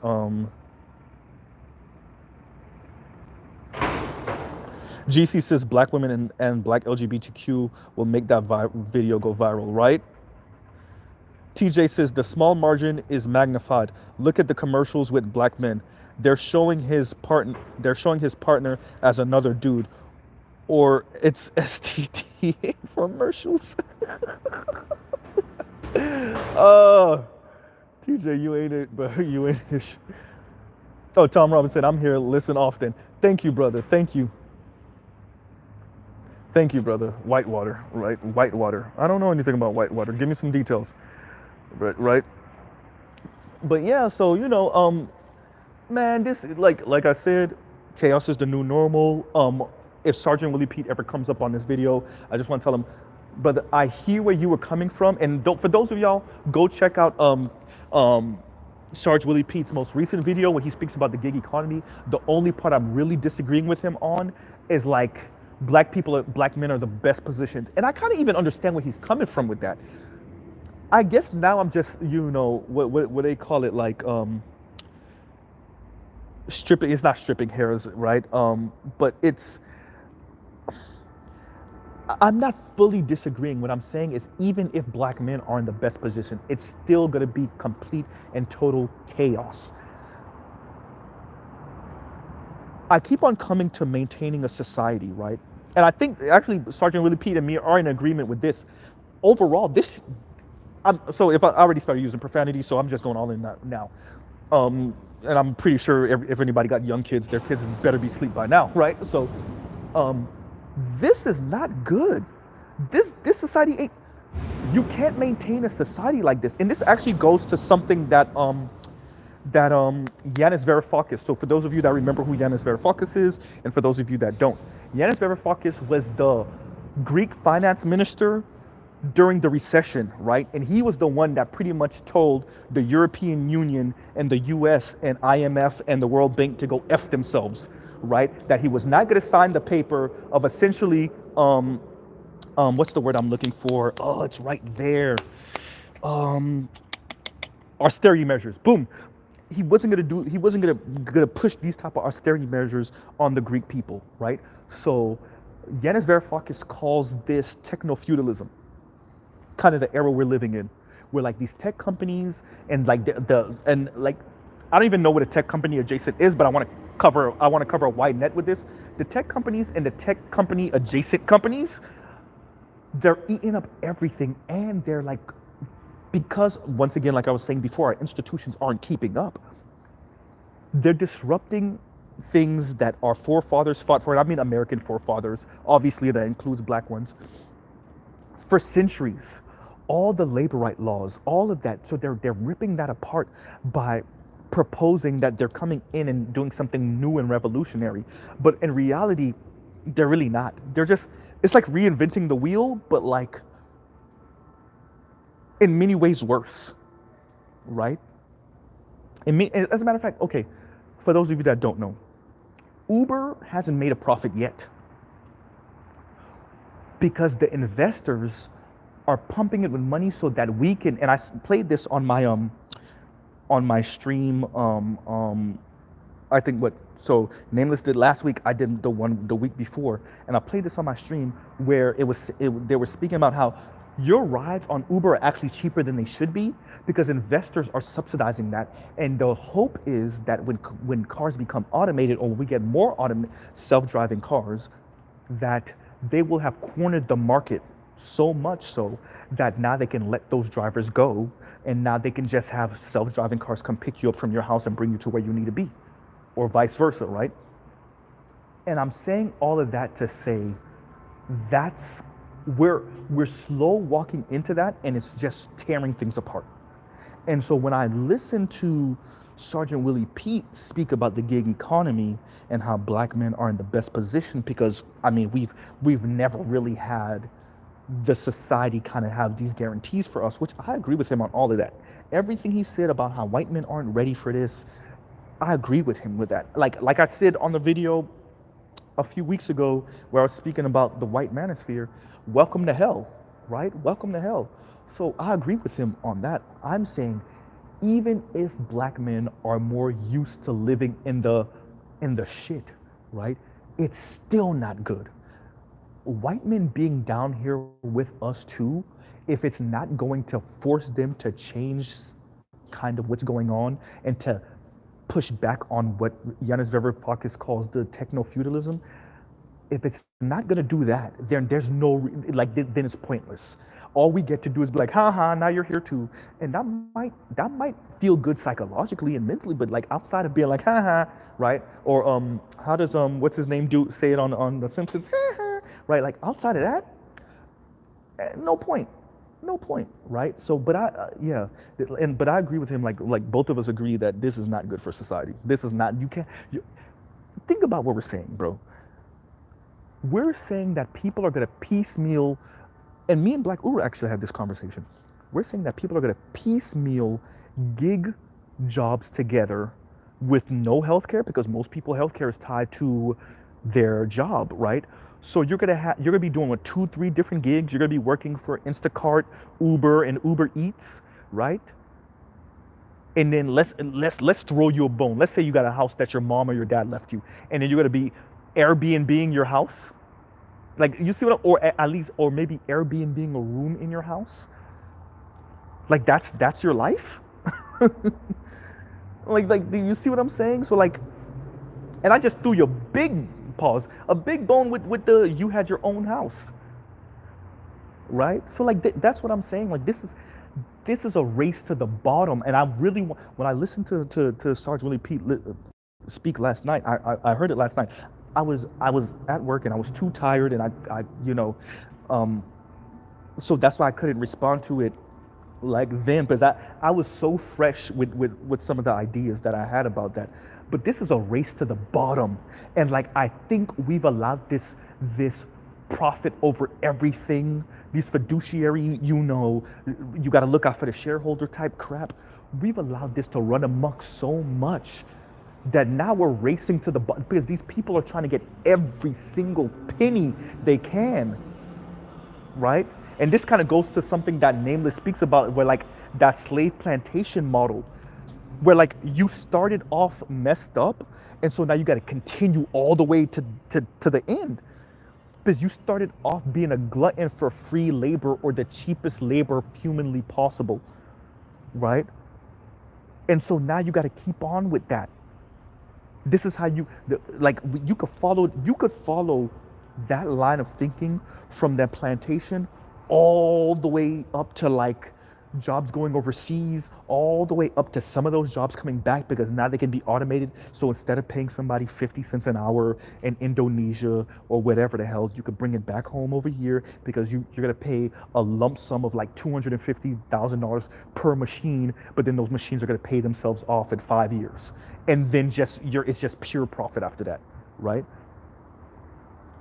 So like you started off with the cheap labor and with the free labor and some cheap labor from indentured servants or cheap labor from the poor whites because the poor whites had to be as cheap as humanly possible because you had free labor from the slaves.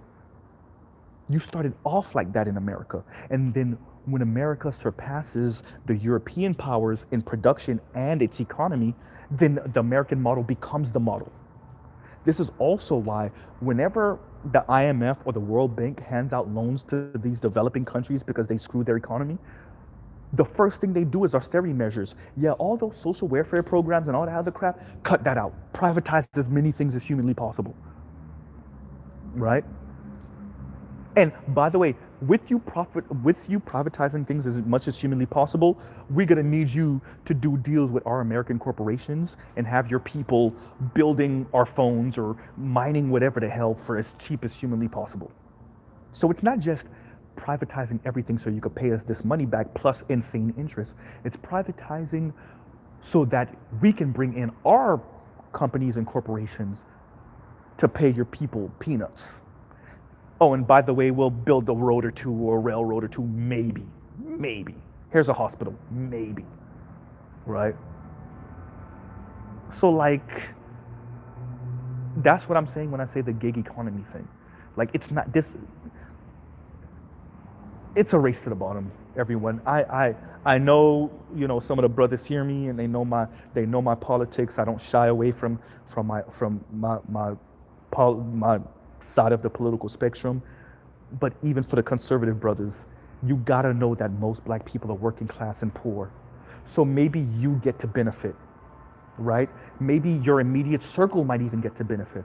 But for the vast majority of black people, including black men, including even the brothers in this space, this race to the bottom gig economy crap is going to, if you think we hurting now, Bobby Womack, if you think you're lonely now. But if you think we hurting now, right?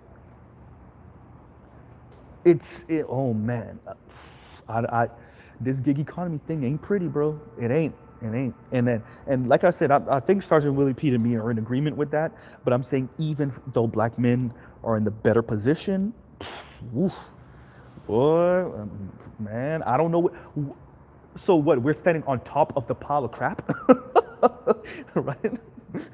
Right? Or we've been eating the shit so long that we've grown a taste for it. I don't even know what does that even mean, right? But no, I do know what it means. I know what it means. I understand what Sergeant Willie Pete is saying, but like I said, it's still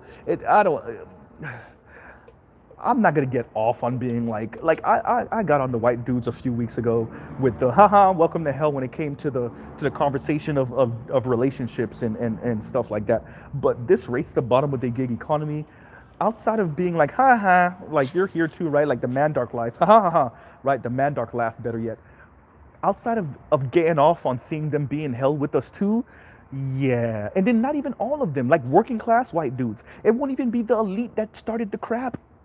It'll be the white dudes that like went along with it and like actually encouraged some of it because all they have is their whiteness. And like you were saying, which Sergeant Willie Pete was 100% correct on this. And like they guarantee was like they would be able to marry their high school sweetheart, drive a F-150, and like have like a double wide or whatever the hell. Like that was the floor for them, right? And like I agree with him on that. But now that these people won't be able to afford this, because their parents could have barely afforded it, but they just financed everything. These people don't even have the ability to finance certain things anymore. So yeah, like I said, I'm rambling, but outside of getting off on watching them be in hell with us too, there's really nothing to really celebrate with this race to the bottom, and it is, right? And like, yeah, this is horrible. This is just insane. Let me read some of what y'all got going on here. All right, let's see. Oh, I missed some things. Bernie washed up. Hope doesn't try and run again. Yeah, I mean, hope he doesn't try. Yeah, man. But then who does that left? That because even though Bernie's extreme left in the American context, he ain't really extreme left when you look at him in Europe, right? He's like he's borderline center left when you look at him in a European context, right? But okay, so who does the torch go to if it's not Bernie, right? And then I mean, because we see on the right, there's a we see DeSantis trying to get that torch from Trump, but Trump trying to hold on to that, right? And it's interesting their situation right now. But who does the like when I say the left, I don't just mean the political left. I mean that far left, the Bernie left, all the way over there, right? Which once again, like I said, is not all the way over there when you put it in a European context, but um yeah, who gets who's next? Is it AOC? Is it um Nina Turner? Is it who else? What's the sister name from Minnesota? Jesus Christ, how did I forget her name? It's right there too. I could see her with the damn thing on her head and everything. God damn it, I forgot her name. But is it one of the Cori Bush? Is it one of? Notice I just listed a bunch of women. Is it? So who is it? Right? Who's next? Who takes the mantle from Bernie? And I agree with you, GC. Bernie's washed. And like to be honest, the Democrats looked like they gave him an offer he couldn't refuse, or they threatened him and scared the hell out of him. But oh no no no no no! Let me take that back. They did because Bernie said to. Who did he say that to? Because I think Richard Wolff brings it up all the time. Was it Richard Wolff that brings it up, or is it Jimmy Dore? One of them brings it up all the time that Bernie pretty much said he does not want to be what's the one that ran in the 90s and the Clintons and stuff like that made him look like a crazy man. Y'all know who I'm talking about. Ralph Nader? Ralph Nader. Ralph Nader. Ralph Nader. Ralph Nader. He doesn't want to be a Ralph Nader. And so Bernie didn't want to be put in the same box as Ralph Nader, persona non grata, right? And so, excuse me, let me say that again for those of you that don't know. I said Bernie didn't want to be put in the same box as Ralph Nader, persona non grata, so he played ball with the Democrats, right? No, not Ross Perot, TJ Tom Robbins got it back, right. Ralph Nader, yeah, yep. So yeah, yeah. GC right, he's washed. Damn. But then that goes to something that BGS says about some of these limousine liberals, and he's right, where like they all about the social issues and they really mean it.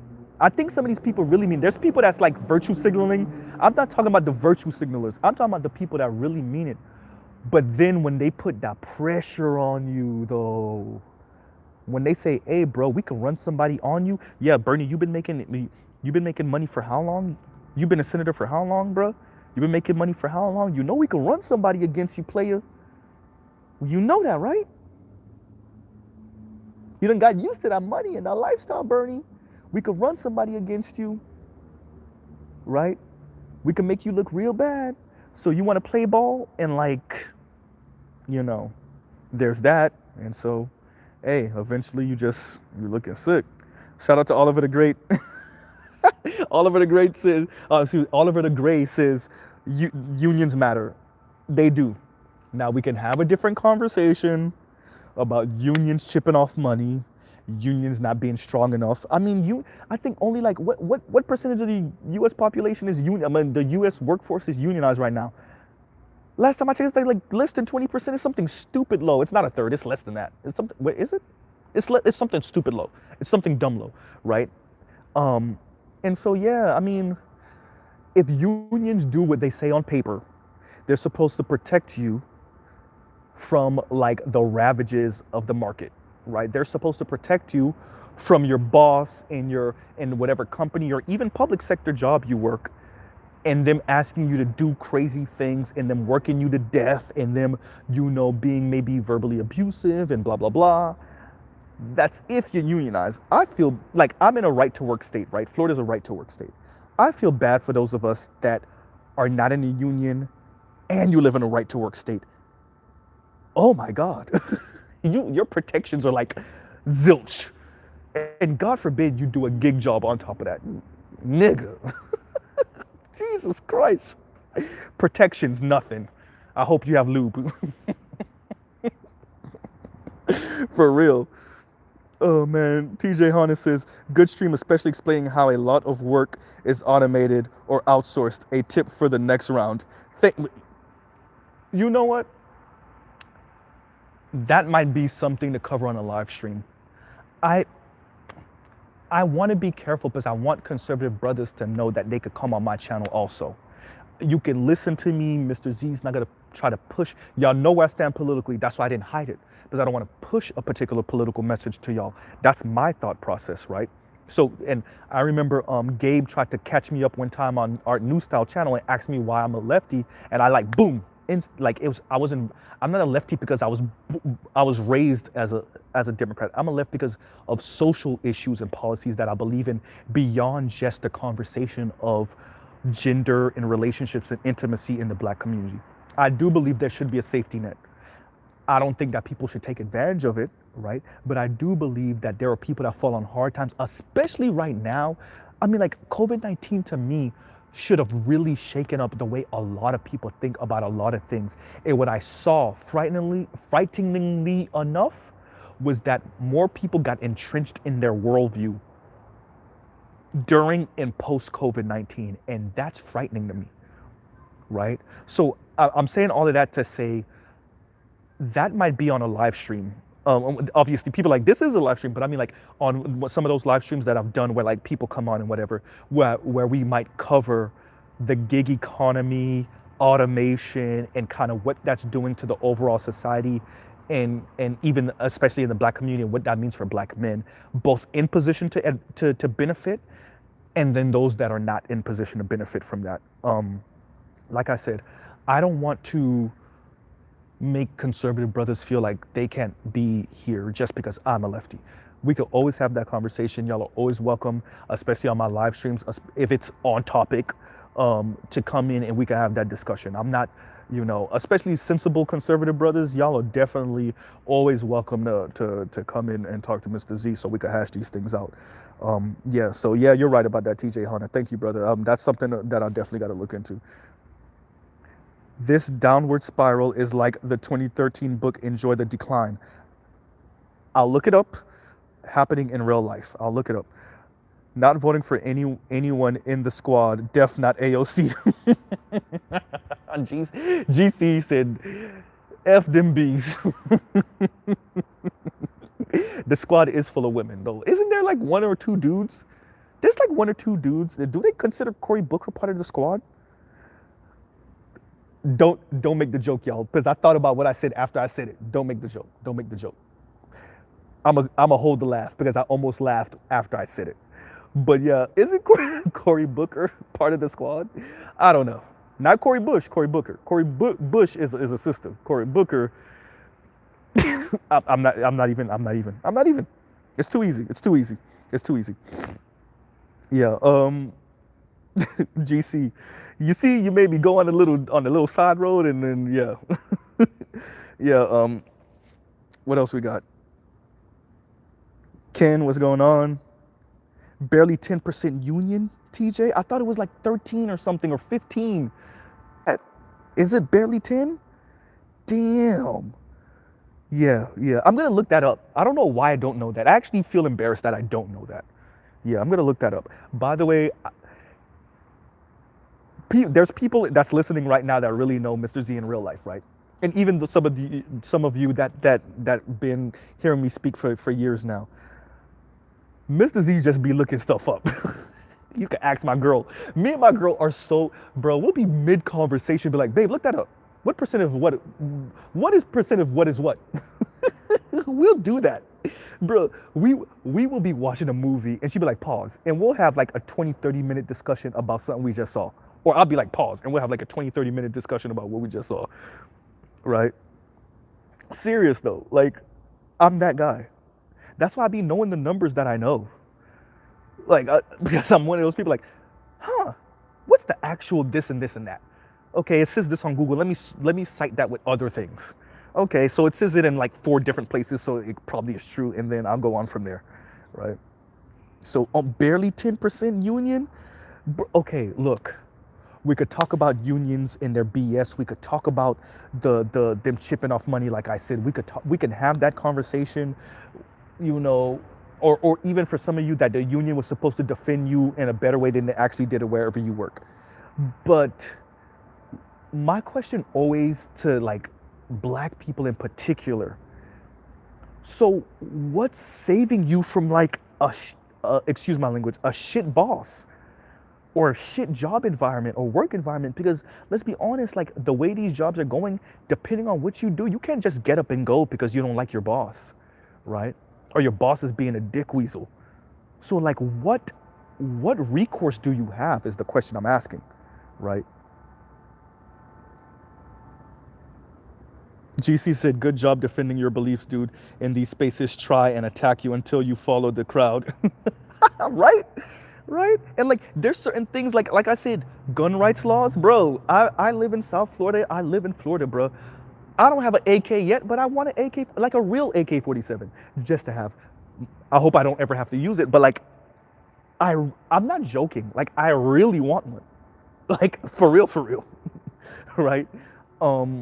Just because. And like, I think it's my right as an American. And I think I've clearly proven like that I'm at least mentally sane enough to own one and not kill somebody unwarranted with the shit, right? Like, so like telling me I can't get it because, you know, because these mass murderers and like, no, that's not, yeah, no.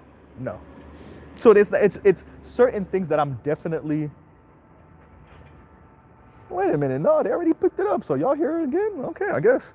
No, I'm just watching something. But yeah, what else we got? Yeah, so there's different things that I'm you know, I'm more right-leaning on. Yeah. I mean, like, in my personal life, I am a bit more conservative in my personal life. I don't think that I should impose that on other people, right? I don't think I should impose, and I think that's where I start to split sometimes with conservatives, because I don't know if some of these things should be laws, right? Where, nah, I think this, so you need to think it too. But then that's where I get into it with liberals, because then there's other things that I don't think should be laws. Like, once again, I think it, so you should think it too, right? Like, right? That's why I have an issue with respectability politics. If y'all ever see Mr. Z get irate about the conversation when we start getting into the respectability politics thing, like if y'all ever seen the way Mr. Z dress, like I told y'all, skinny jeans, straight leg jeans, like I tend to dress pretty preppy sometimes, but then I don't like telling dudes that they shouldn't wear baggy jeans, right? Or like dress, like, yeah, I believe that if you're in a workspace, dress for success, but outside of that, like, I don't think that the market should dictate everything about our life. I think that's frightening, especially for average regular people that don't care about climbing up the corporate ladder, right? So yeah, yeah, GC, man. I mean, like, I think you have to, if you have a point of view, you have to be able to defend it, unless you're just virtue signaling. And then if you are virtue signaling, then you also should be able to defend it if you're just virtue signaling, because you better be a really good virtue signaler. There's a reason why you're doing it, for vagina, for money, for whatever. So what they say, fake it till you make it. Yeah, so if you're gonna be virtue signaling, at least be good at it, right? TJ said, that's why my employer moved to states. That's why my employer moved to states like Texas and Florida, less restrictions. In Cali, they have to pay for breaks after 4 hours, healthcare and sick time. Back home in Michigan, they said, screw it. See, yeah. Well, okay, so I think you're speaking about what I was saying with the labor stuff. Okay, so yeah, that is the part I missed. The factories moving to the south, or if not south to the border, right? Moving to, from the northern Midwest or the Midwest or even the Northeast to the South, where because of states' rights laws and because of work to right, excuse me, right to work laws, they were able to move to the South and like get labor on the cheap with no unions or nothing. Excuse me. I mean, then we could even get back to the Chris Smalls and unionizing Amazon, and now, from my understanding, the fight to unionize Starbucks, right? We could get into that, right? And then we could even get into the conversation like I had a few weeks ago about black capitalists, right?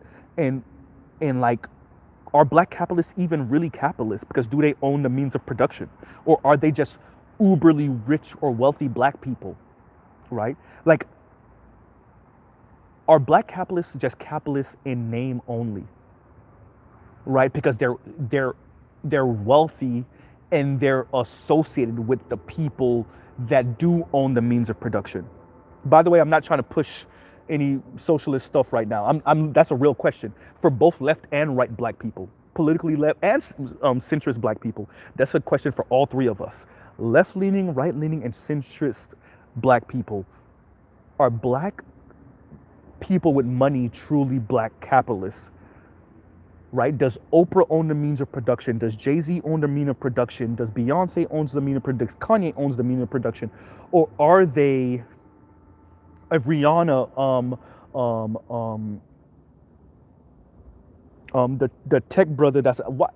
Somebody gave me this. We just said this, but Stewart, yeah, right. And do they own the means of production, or are they just rich and wealthy black people? And if they're just rich and wealthy black people, or if the majority of them are just rich and wealthy black people, then do we call that the black capitalist class? Or are they just rich and wealthy black people? And I'm not taking away from them if they're just rich and wealthy black people, but then we shouldn't necessarily name them black capitalists. Maybe there's another name for them, right?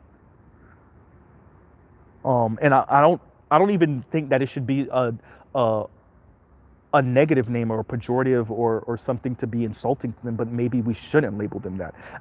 I should have brought that up when I was speaking about Jay-Z, right? That maybe Jay-Z isn't really a capitalist, he's just a really wealthy Negro, right? Yeah, bro. Yeah. GC said, I'm not a MAGA worry and I'm not a hardcore conservative or Republican, but I still want Dems to feel some pain and eat the L these coming elections. You know what, brother? I can understand that. And I kind of feel like that too. Shout out to the brother AB. I think me and AB are on the same boat. Me and AB are lefties.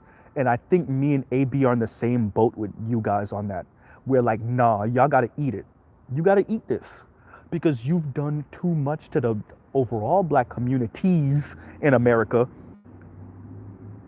and black men in specific. And and this goes back to what I was saying about snubbing people. Maybe us not voting for you and you feeling that snub, first of all, it is definitely well warranted, but maybe you got to feel this before you get your mind right. And before you start talking to black people, black men in particular, with some goddamn sense, right? And stop shaming and insulting and belittling us and trying to use our women against us under the guise of girl power, right? Yeah, I'm in agreement with you on that one, GC. I'm in agreement with you on that one. I'm in agreement with you. TJ says there's a saying that black people would vote Republican if it weren't for their party ignoring the base issues of our community.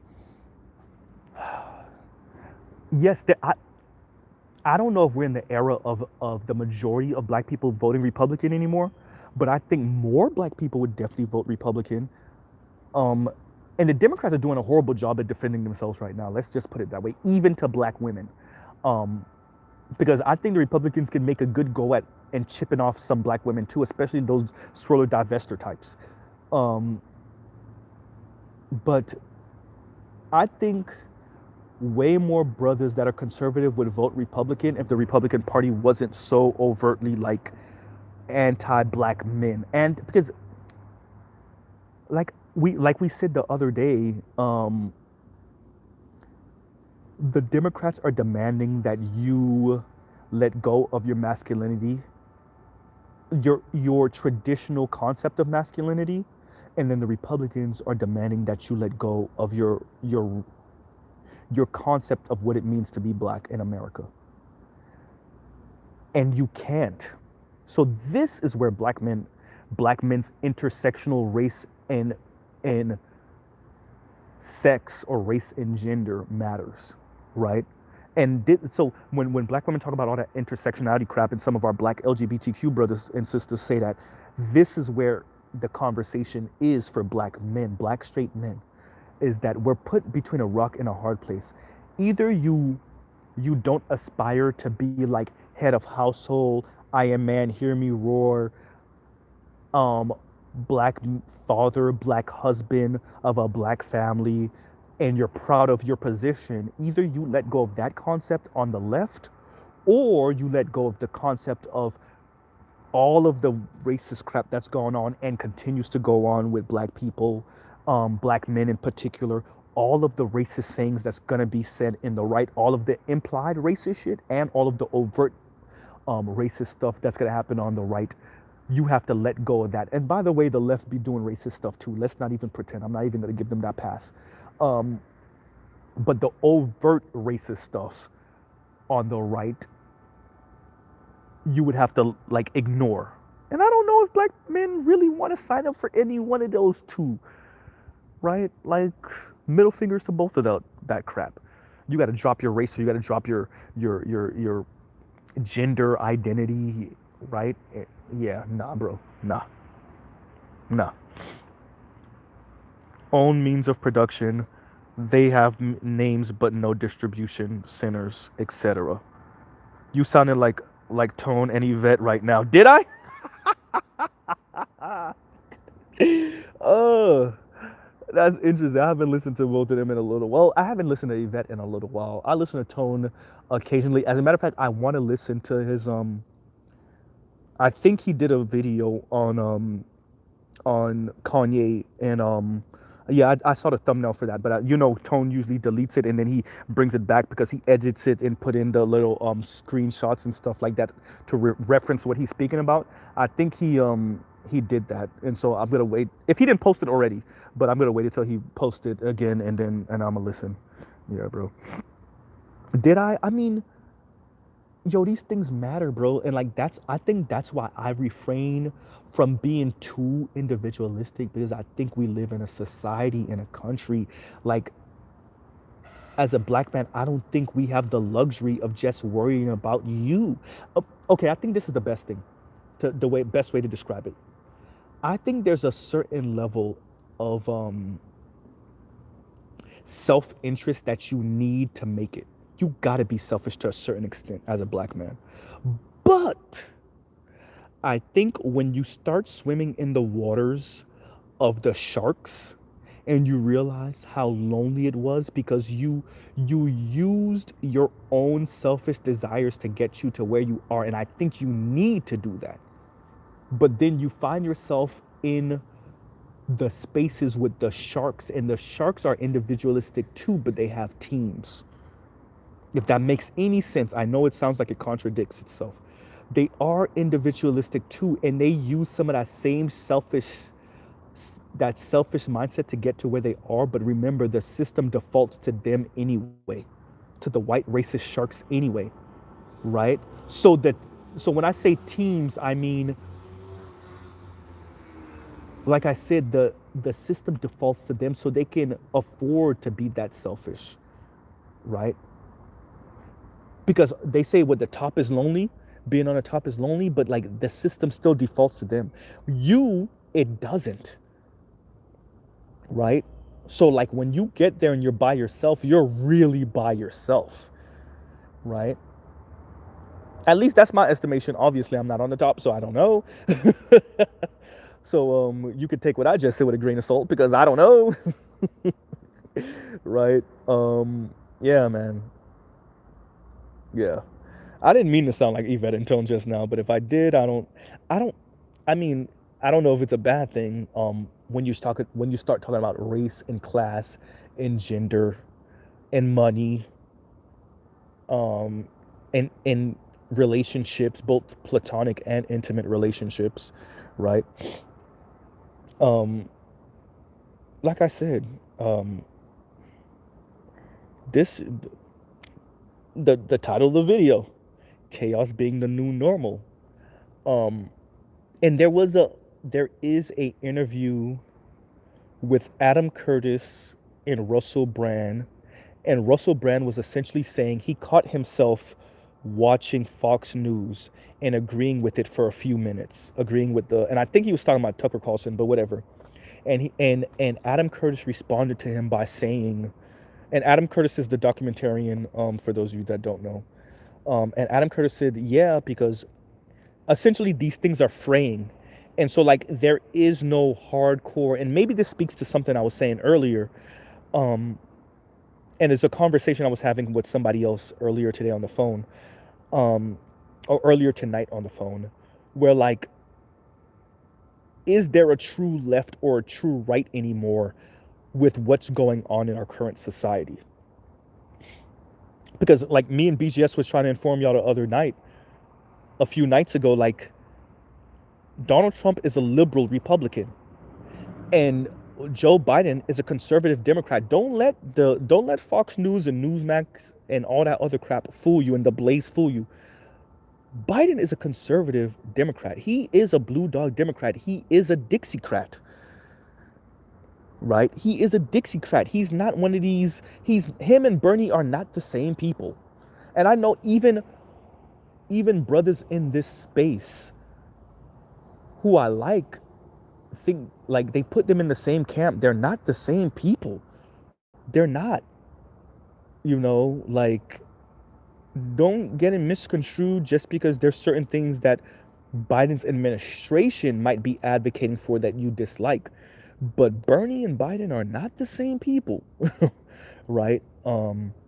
So yeah, I just want to put that out there. They are not the same people. And in certain ways, Biden is more conservative than Trump. Yeah, you heard right.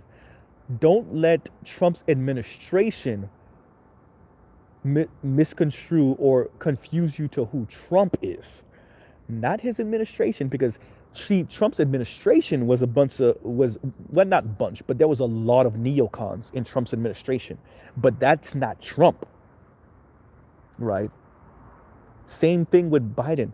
There's some lefties, like a handful of true blue lefties in Biden's administration, but that ain't Biden. And you have literal decades to prove that.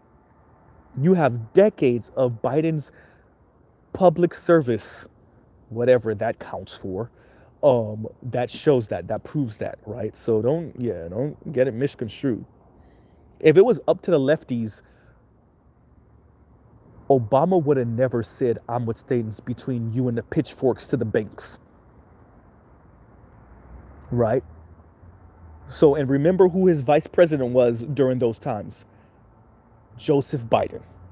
Right? So don't get it misconstrued, you guys. It's between these people in their administrations and because a few things that you disagree with what they're doing, right? Biden and but yeah, like I was gonna say, like when you look at the AOCs and the Nina Turners and the Bernies of the world, the squad and stuff like that, they are not the same as Biden. As a matter of fact, the Bidens and the Hillarys of the world and the Bill Clintons of the world, they're neoliberals through and through, through and through. Reagan,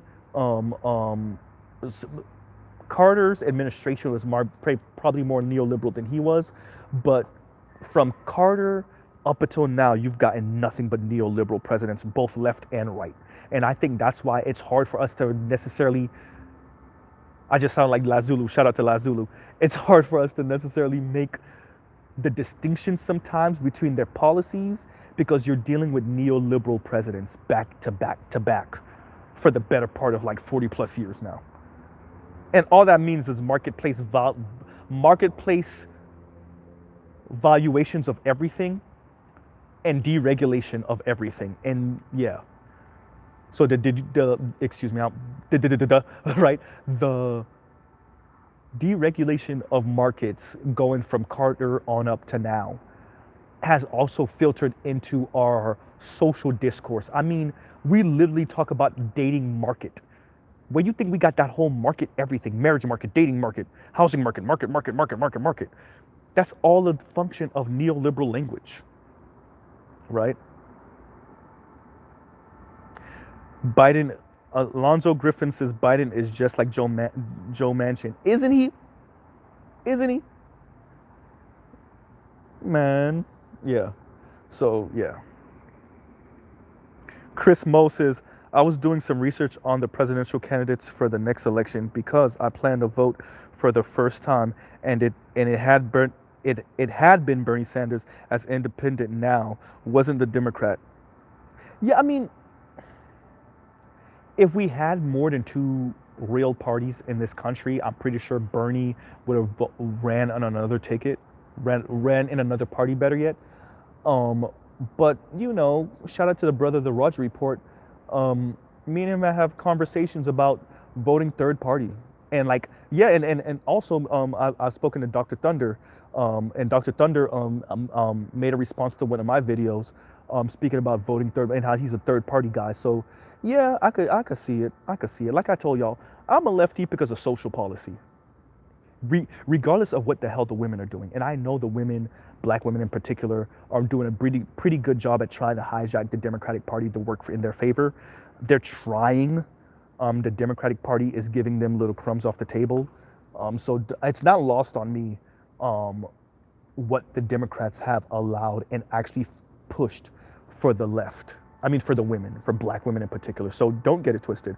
But regardless of what black women are on, the reason why I tend to be a lefty is because of social and political policy. It's not because of the women, right? And like, if I'm gonna be 100%, I understand why some of the brothers don't want to vote left because they want to snub black women because of what the left have allowed and pushed, right, with black women, right? So, and advocated for, right? I understand it, and you know, I get it, right? But I'm not gonna allow that to make, and that's why I'm entertaining more third party, because I can't see me voting for the right and their foolishness, right? And I that's with me fully understanding the left's BS. Like I told y'all, I did not vote for Hillary Clinton in 2016, even though I worked for the Florida Democratic Party. I voted down ballot, and I voted down ballot again in 2020. So don't get it misconstrued. Mr. Z understands what he is saying, and yeah, and I'm entertaining third party or voting down ballot again because like I said, when people ask me, I say I couldn't have voted for neither one of those geriatrics, bro. I couldn't have voted for Trump or Biden. I couldn't vote for Mr. 94 crime bill, and I couldn't vote for Central Park dudes still needed to be in prison. I mean, yeah, he wasn't in political office. Trump was not in political office when he said that, but he did have the ears of New Yorkers, right? He was still influential. He did already fund campaigns when he said that, right? So like, yeah. And like, yeah, I'm not Latino, but when he comes down the escalator saying those type of things about those people, like, yeah, bro, say what you want. The grab them by the pee thing, like, bro, we're men, we're black men, yes, but bruh, well, you know what? That one I give him a little bit of pass on because he was that like a secret recording. So yeah, right. We say crazy things, and it is kind of locker room talk. I don't know if I would say grab him by the pee though, bruh. I mean, I've been around some brothers that said and done some wild stuff. I don't know about brothers talking about grab them by the pussy, bro. Yeah, that's grabby, bro. I mean, You might have done that for real and got out of it because you're a rich ass white dude, right? Yeah, Alonzo Griffin says some states you can't even run third party, and that's how they block out third party. That's exactly so. In the primary election, you can't even vote for a third party candidate. That's why Bernie has to be on the left, right? Yeah, that is why, and that's why you when you hear some of these people say, "Oh, I'm a libertarian," I'm like, what does that even mean in the context of what we're saying? What does libertarian even mean, right? I believe in free markets. Do you? Do you know what a free market look like, player? I agree with Black Uru and like, bro, we would be eating each other in the middle of the streets if you had full on free market. You had full on free. I don't believe in the regulation of any. What? All right. You say that because you think you would be on top. You think you would be among the winners. What about if you weren't? A fully deregulated market and you're not on the top. Have you ever considered what that looks like? Right?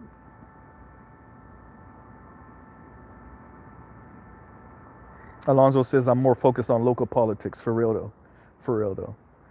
But shout out to, like I said, shout out to the brother Sergeant Willie Pete. I've been listening to Sergeant Willie Pete for, is it a decade? Oh crap. I think I might have been listening to Sergeant Willie Pete for a decade now, on and off. TJ Hanna says Hunger Games. You see what I'm saying? You see what I'm saying? I wonder how many of us got the social. And so one of my boys put me on to Ready Player One. He was like, you need to read the book. Forget the movie. The book was way darker.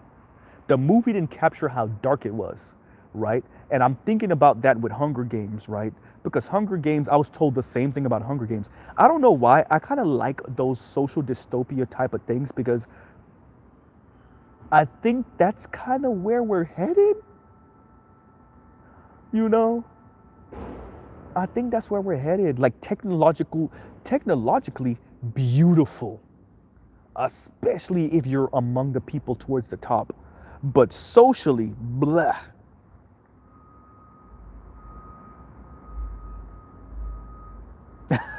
Alonso said, no relation till you get radioactive fish.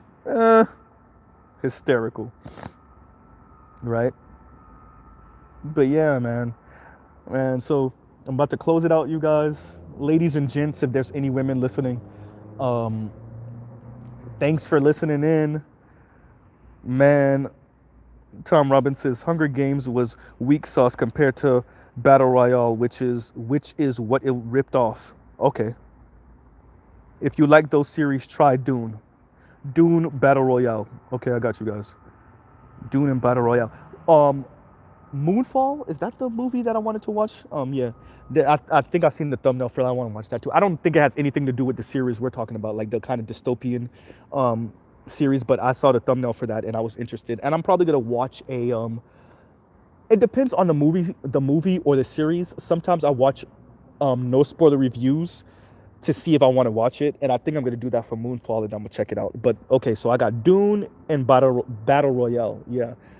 And I just like that because I think that's where we're headed. It's not that I don't know how to say this. It's not that I want us to be in this place, bro. Like, I really think that,